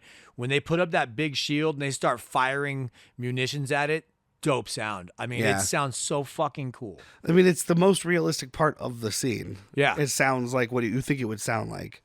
It's the most realistic part of space warfare. I do like how they brought out the robots. How it was like, Oh, it's cool as shit, dude. Yeah, Menacing. the little things, and then the field that they're fighting in though kind of looks like that stock picture from the background of like iPads. Like we have it at work now. Yeah. One of them has it. It looks exactly like this field. So there's one part, and I rewound it to make him see it. I don't know what they did with the CG, but on the far right of the screen, it looks like there's 3 or 4 mole people under the ground, like causing, like moving like when all the under tanks the are ground. coming over the hill, there's just like 3 like random Bumps things moving. Oh, wow. I'm like, I don't know if it's supposed to be smaller vehicles that we can't quite see in the distance, or if it's Yeah. a fucked up shadow from a CG shot, or It was just, I was all, what I'll the have to does watch kinda that look part like mole again people. because that's the worst looking CGs. Those Yeah. hover tanks moving. So Yeah. it might I just didn't be- even see that. I was so distracted by It might these have been part of 3 it. these 3 little mole things. oh yeah, we didn't mention that Jar Jar got promoted to general, General Jar Jar. Bombad. from nothing Bombad to General. Bombad General because he introduced Padme to Boss Nass. It's so stupid. It would be the equivalent of me And, like- finding like a fucking the president's wallet and him making me the Secretary of Defense. If, not how it works. if it's like an honorary trumpet title, card. that's one thing. But they're rolling into this battle, and Jar Jar is acting super serious all of a sudden. Yeah. And he's like, "Roll out, troopers!" Steady, and I'm like, steady, "What the everyone." fuck are you talking about?" I'm not listening to you. And he goes immediately back into being a goofball after that one scene of trying to be serious. Hold. This hold. goes to yeah, he's fucking pulling the Braveheart. This goes to something I've always said: the Force loves a fool.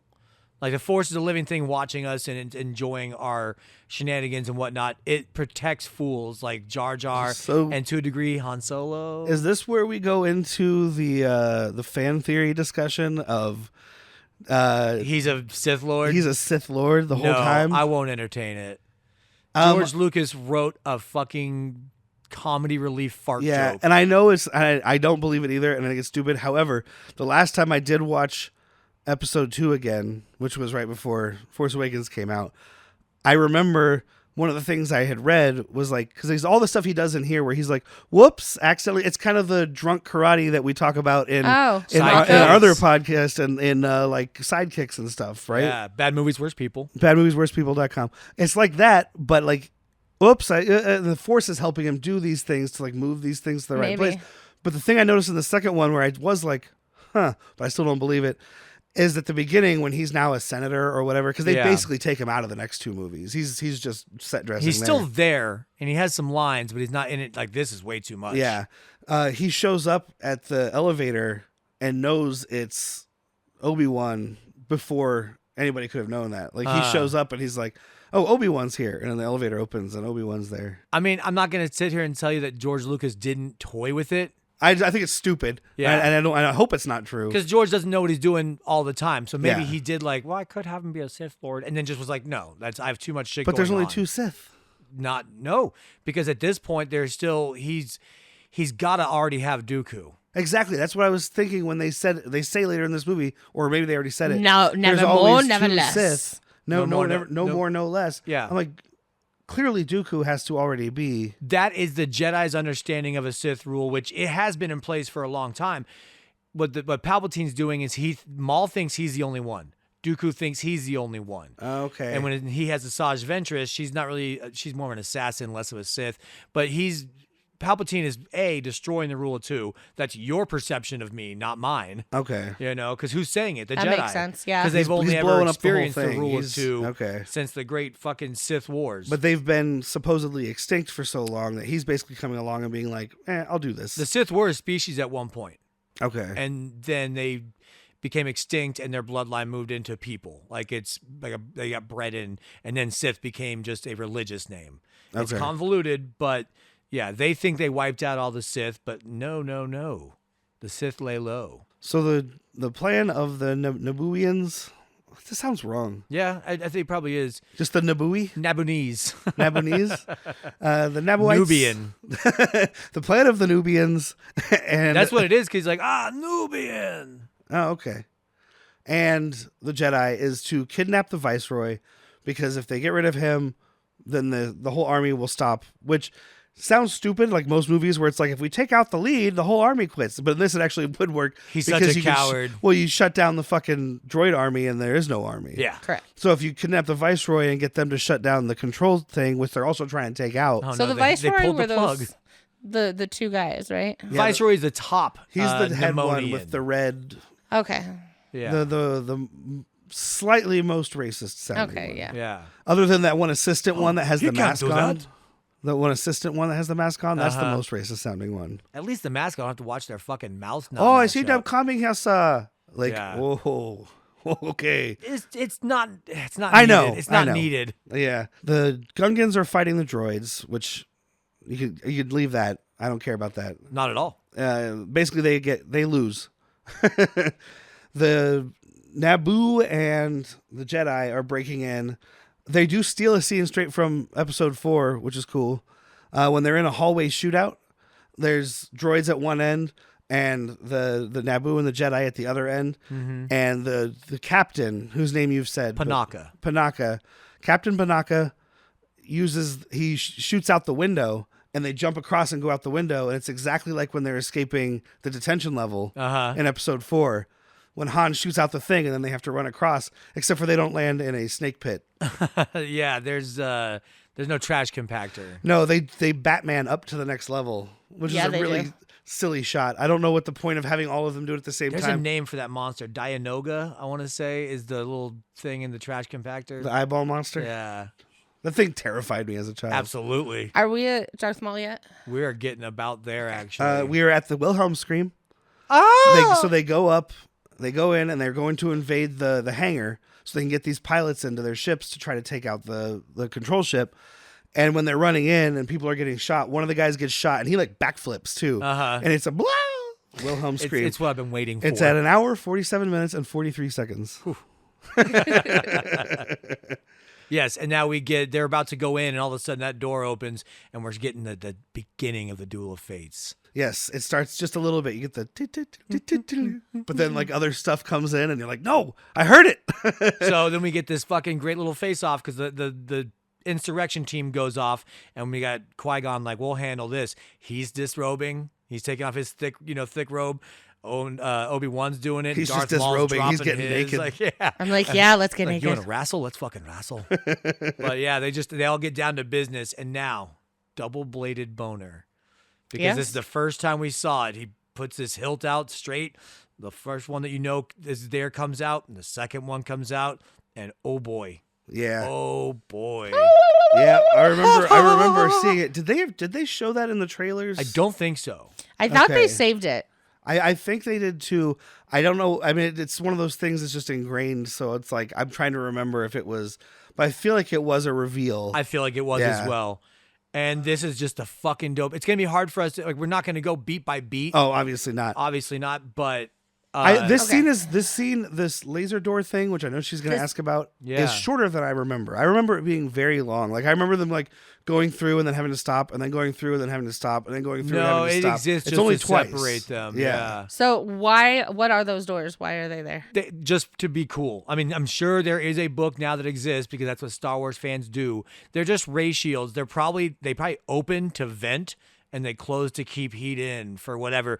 Because once again, Star Wars is a galaxy that's like, if you get hurt, that's on you. There's no railings on any of this No, stuff. yeah, they have Yeah. this fight in sheer drop room. It is of Star Wars, platforms, like it's- bridges, and like chutes and ladders of death. Yeah, I am also Awesome. saddened- OSHA does not exist in Star Fuck Wars. OSHA and Star Wars. So I was definitely saddened that Qui-Gon's fight with Darth Maul was not as long as I wanted it to be. I mean, you can't make your movie just all duels. I mean, you could. I'd be fine with but it. like, I'm I with feel like you. Qui-Gon got killed too soon. I'm with you. I agree. I think that this entire lightsaber battle, it's a good battle. It's probably top It is great. 3 in the series. I mean, look at what we've had, though. Like, again, I love the original trilogies, but they're limited with their lightsaber. Also, George was fucking with the idea that the lightsabers were extremely heavy and more of a broadsword thing. If that makes in like sense. the early, Okay. Yeah, you have to deliberately move, and that's why non-force people couldn't use them very well. It'd be beyond us. Okay. But he So abandoned kind that. of like Mandalorian with The the the dark dark saber, saber. very Okay. much like that, but he abandoned that for, I think, the better, because here we've got these motherfuckers swinging lightsabers womp, behind their womp, back womp. flips. Like this Yeah. is so dope, and this is again why I'm gonna hold this movie so high, because it's the first real phenomenal duel I have seen. Yeah, I just felt like it's a great battle. It's one of the probably top 3, like I said. But I felt like it was too short, only because it took so long to get to it. I think is my biggest Yeah. problem. This movie is longer than the original, and we're literally almost at the length of the first movie before we get an actual lightsaber duel. Yes. That other one was It barely. doesn't a duel. count. It's just lightsabers clashing. It's not Yeah. a fucking actual duel. But it's a great duel. Like the flipping over the platforms, they back Darth Maul up against that ledge, and he just flips across. It's fucking Which, crazy. strangely enough, he had the high ground, and he should have cut both them motherfuckers in half when they According jumped to up there. According to these later episode 3, movies. you think Obi would have known. It's so. This isn't my thought. This is from Dave Filoni. Do you know why it's called the Duel of the Fates? because you're gonna die. Because they are fighting to see who is going to train Anakin. Not necessarily Darth Maul. Oh. This is a battle for the fate of Anakin Skywalker. Okay. If Qui-Gon Jinn wins this and he trains Anakin, we get a very different movie. You're right. Series. We get Anakin who's trained well, learns that attachment can be okay, but you have to let go, all this. Because I've said it before, Qui-Gon's a better Jedi than the rest of them. He's closer to a gray Jedi than anything. Well, and doesn't- they doesn't mentioned give a he shit would about your be on dog. the Which council. we'll get into the gray on a different episode. Yeah, well, they don't exist anymore. They aren't really a thing. They don't- but, they aren't a thing. They mentioned that he would be on the council because he's a great Jedi. Yeah. If he would play the game, he But doesn't he play doesn't the want. politics. Yeah, he doesn't play politics. He doesn't give a shit about your And dogma. That's what I was thinking at the end of this. Is I'm like, okay, so Obi-Wan has to train Anakin, and he's barely a Jedi Okay. himself. Yeah. Yes. Like he's technically he was still a Padawan. I don't think he even took the trials that they're supposed to take. I His think, trials were his defeating Darth Maul. yeah, that's what I was gonna say. I think they considered this his Yes, trials. they So like, they retcon that where that can be a trial. but he was never really like. I don't think he was done with his training. So we've got the blind leading the blind, kind Yes. of is what's going on, and he doesn't know not how to to. mention, you're not just training somebody. You're training A, the chosen one, B, a problem child, and C, like the most powerful force. Like this, everything's stacked against you. And as I think Obi-Wan. Anakin always kind of looked at Obi-Wan as more of an Big equal than not a authority Not a figure. master. Yeah. So And of course, he's doing his training during most of it the Clone Wars. Yeah. So your bloodlust and all this action seeking that Anakin wants, he's gonna get it. Yeah, and because it's feeding the wrong Jedi's- side of him. Jedi's don't seek out action. They're I not think supposed is- to. What's the Yoda line? It's like Jedi's crave not these things, Uh-huh. but More So specifically he the wouldn't. Yoda You line. don't think he would have turned into Darth Vader I don't think so. if it was? Which is why he has Qui-Gon? to die. Qui-Gon has to die. He's too perfect of a Jedi to exist because he wouldn't let anything that happens really happen. Because it needs balance, the true balance, And- not all good. Yeah, people. this is like Dave Filoni talks about it on one of the Star Wars galleries. I suggest listening to it. He's a very intelligent Star Wars fan, and he made watching certain things better for me, having insight. And yeah, the Duel of Fates, they're fighting over the fate of Anakin Skywalker. I dig and that though. I really like he that. loses. I don't think I don't think Sidious ever meant for the Jedi to train him. yeah, I think he was going to go pick him up later in life when he needed him. But then I do think that once he was like, well, if a fucking fresh master just became one is going to train him, that's going to be good for me. yeah, he can work to try to corrupt him. He's playing chess. Everybody else is playing checkers. Yeah, he's paying true trust. But while this battle's going on with one of the best pieces of music in the entire Star Wars franchise, Just saying something. we also have Anakin. Oopsie, I piloted a starship Uh-huh. because Qui-Gon told him to hide and don't come out. So he hides in the cockpit of a ship, which just happens to pick up R2 as he rolls underneath. Because I think that's R2 what he's did for. that. He's like, I'll watch Well, this R2 was kid. there first. Yeah. Oh, okay. The ship, like he was like rolling by, and the ship like picked him up. I think and R2 then has the force Anakin in him climbed and in. knew what was going to The happen. Force loves R2. And That's then what I'm saying. He knew what was going to happen, so he's like, "I'm going to be in the ship before you get in there." there is the Naboo and their people are losing this battle against the droids. They got the droid. And so Anakin's trying to figure out how to shoot in the ship to try to Yeah. help them. But he's such a fucking moron. He's 'Cause like, "Oh, yeah, it's which these." button is it? Is it this one that says on? Is it this one? And then when he figures it out, he's like, oh, it's this one that looks like a trigger. Yeah. Like Like, oh, really? Come on, dude. Start with the trigger. Yeah, but he also wouldn't have been able to shoot them if the ship hadn't turned because he would've used the killed like them. photon cannons or whatever they are. Photons are from Star Trek, but I don't know what they call them in this. The laser explodey blasters. kind. Munitions. Yeah, not just lasers though. These are like the big Yeah, ones. this is akin to But a he blows rocket. them away, and then the autopilot's on, so it takes him up to the control fight. ship, and he ends up crashing because he's in autopilot and he's trying to figure it out. Spinning, that's a good trick. Yeah, and once he finally gets a hold of it, spinning is a cool trick. Sorry, it's just one of those lines that always stuck with me. I'll try spinning. That's a good trick. I mean, he did it during the pod race, Yeah. so they brought it back. But he spins and basically ends up crashing inside of the control ship. Exactly where he needed to be. Strange. The droids very slowly approach him, unlike quickly like they do everywhere else.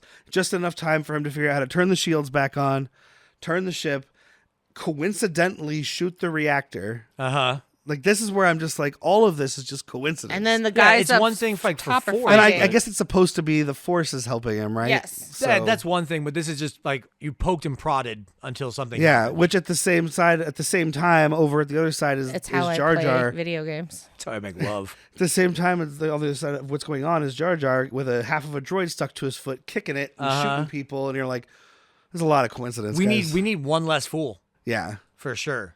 But they blow up the ship. He blows up the ship from the inside. And this is pod racing. Now that, yeah, it's not his fault. He didn't write the script. No, he didn't. And his delivery is as good as you can imagine from a kid that age, but it sucks. There's a reason that on Bad Movies, Worst People, we have an entire month dedicated to making fun of children. I dedicated my life to making fun of children. I can't do it all the time, so I just save it all for that 1 month. I mean, on the podcast, not in real life. That's a whole other thing. It is. I married him. I do want to point out that the majority of times we see in a lot of these movies that we see our hero win an important duel, they tap into their anger a little bit. Yeah. I mean, Luke Skywalker did it against his dad. We see Obi-Wan here. I mean, he's pissed that Yeah, he Qui-Gon is. killed. Yeah. Well, And he Which, stepped by the behind the way, doors. Qui-Gon becomes, I think, the only person to get stabbed in the gut with a lightsaber and die. Everybody else survives this. I never thought it would make sense. It feels like it wouldn't kill you. Like, I mean, it could fuck up some organs, but it's cauterizing the wound, so you You're don't right. have internal bleeding. You should be fine. But so elephant in the room, Darth Maul gets cut in half and survives that. Qui-Gon gets stabbed in the gut and doesn't. There's a difference. Yeah, and so that's a thing I had a little bit of. So Qui-Gon, so Obi-Wan force launches himself up, grabs Qui-Gon Jinn's lightsaber, cuts Darth Maul in half. It's one of the only times he blinks in the entire movie, by the way, because he never blinks. It was because Ray Park's contacts were too uncomfortable for him to blink, but it makes for a creepy enemy who just stares all the time. It's a fun little But he bit. blinks when he gets hit, and then he blinks again when he realizes that he's cut in half, and he falls down this thing.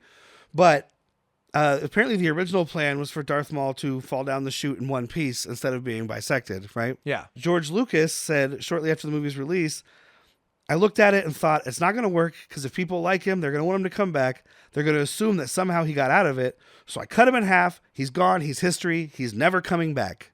And then Dave Filoni gets a hold of him in Well, the and cartoon. apparently George Lucas asked Dave Filoni to find a way to bring him back. That's crazy So talk. he made a statement. I made sure he was cut in half. He could never come back. I wanted him to be gone. And then he's the one who turned around and was like, He made a similar Let's get him comment back. about the Emperor. He's like, he fell down the shaft. You watched him die. He exploded into nothing. Like, he's gone.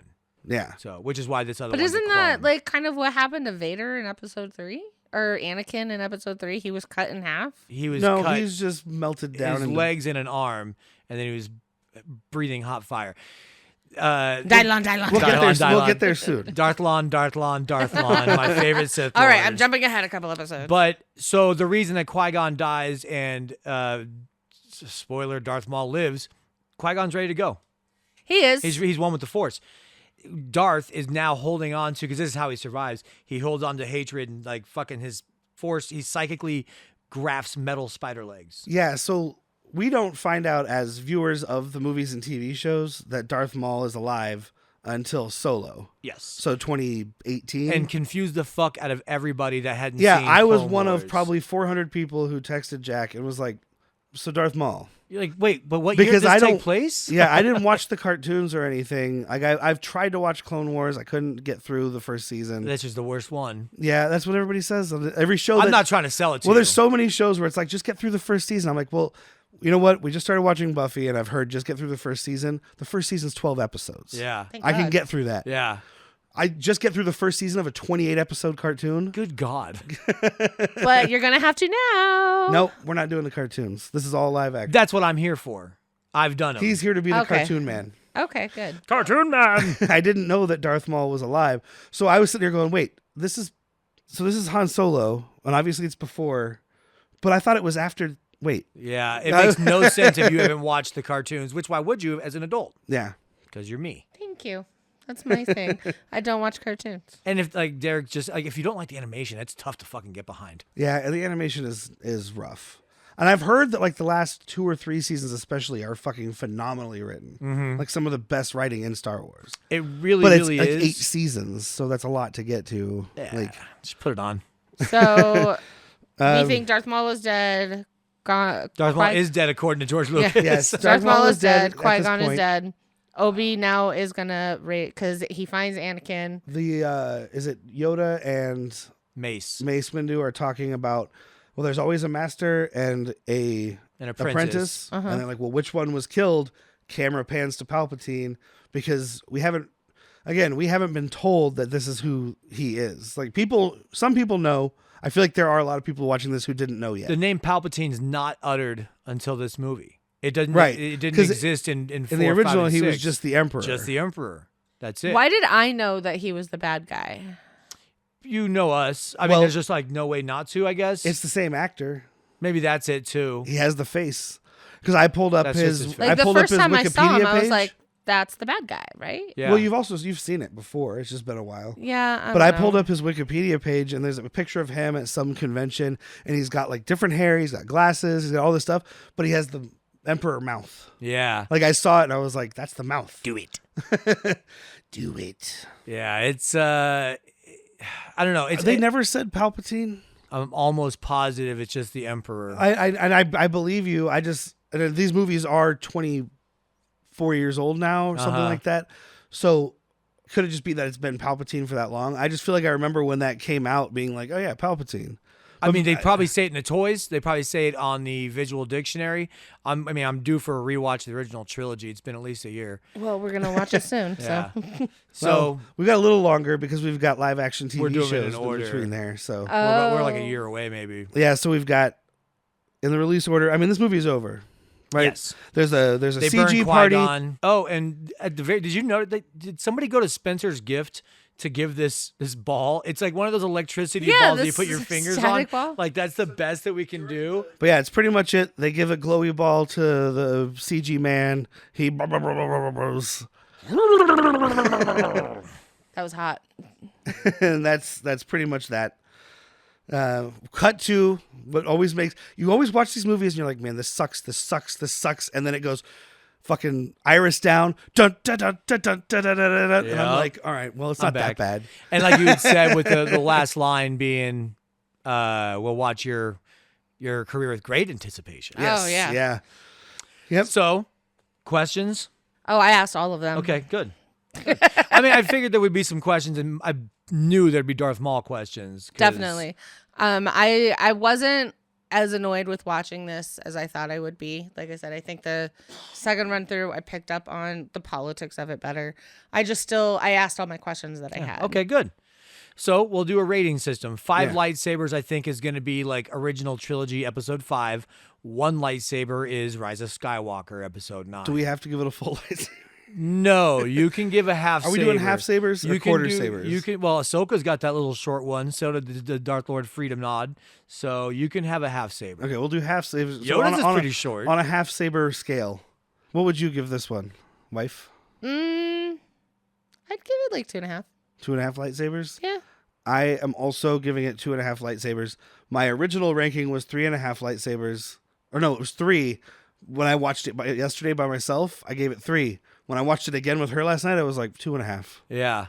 I'm giving it a flat 2 because Yeah. there's a lot of things I really like, but there's more I don't. So Yeah, I find I'm- myself. I can name. I hate Jar Jar. I Yeah. hate a lot of the stupid aliens that they were like, well, we need something crazy and wacky and doobadoo. But I understand why they did it. They had a diverse, like, I can give a name to all of my stars. Uh-huh. 1 star is the score.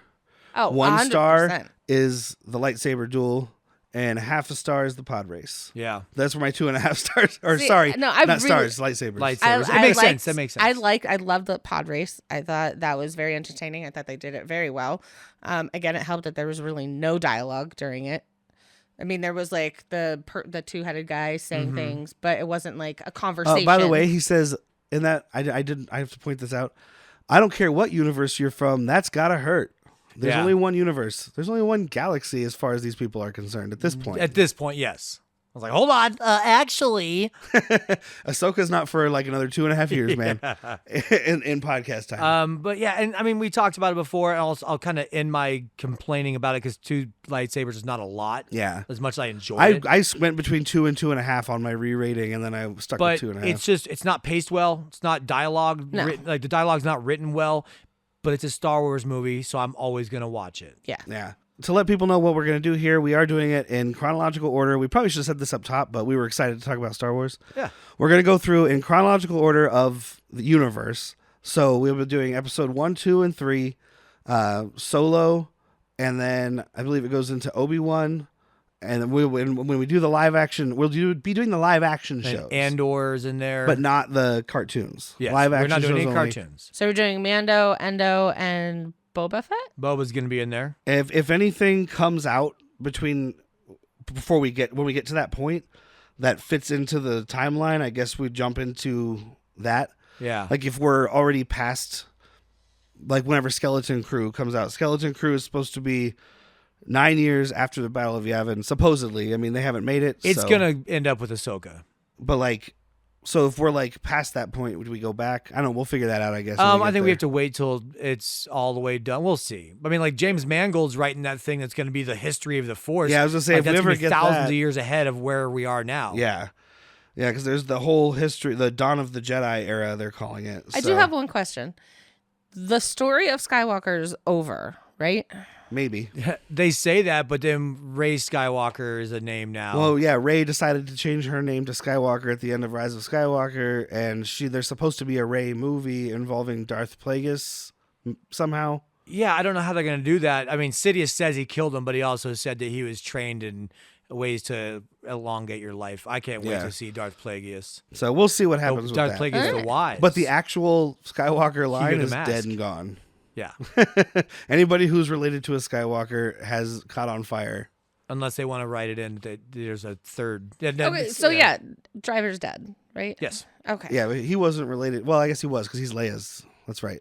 But he died. Maybe he force kissed a baby into Rey, Ooh. a little Raby. So they're having another chosen one? They could. Why not? I mean, I'd be down with that. His bloodline was born to the Force. Why can't they just kiss the Force baby into Why, somebody? you're right. You know what? That actually makes a lot of sense to my brain. I mean, I'm just looking at it from like a writing point of view. It's like I could do whatever the fuck I want because Well, of this. But Turns that out it's a actually science makes- fiction fantasy universe, so they can do whatever the fuck they want. But that Yeah. actually, you saw how excited that actually made Yeah. me. So yeah, watch the movie that way now. I will.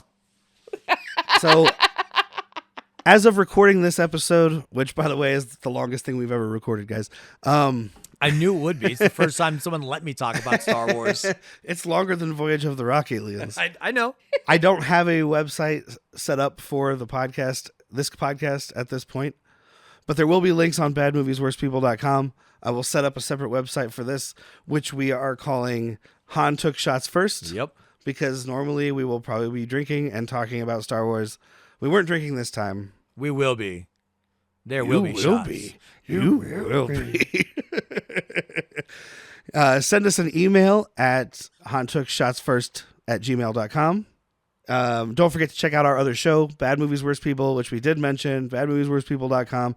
We do kind of like this, but we're making fun of things a little bit more. This was a little bit more like we're talking about Star Wars because we like Star Wars. Yeah, which That- means we're gonna pick it apart because we like Star Wars. Yeah, that we're picking apart stupid, dumb movies, sometimes awesome movies, but it's more about making a lot of jokes and doing bad impersonations.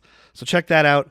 It also has a Patreon, so you can check out patreon.com/worstpeople. That'll be it for this episode. Next time we're doing Star Wars Episode 2, The Attack of the Clones, Guess to be determined. Oh boy. which I think it was Ewan McGregor laughed out loud when he first heard the name of that movie. Yeah, so we'll get to that. I have been Derek. I'm Jack. I'm still Whitney. May the Force be with you. Always.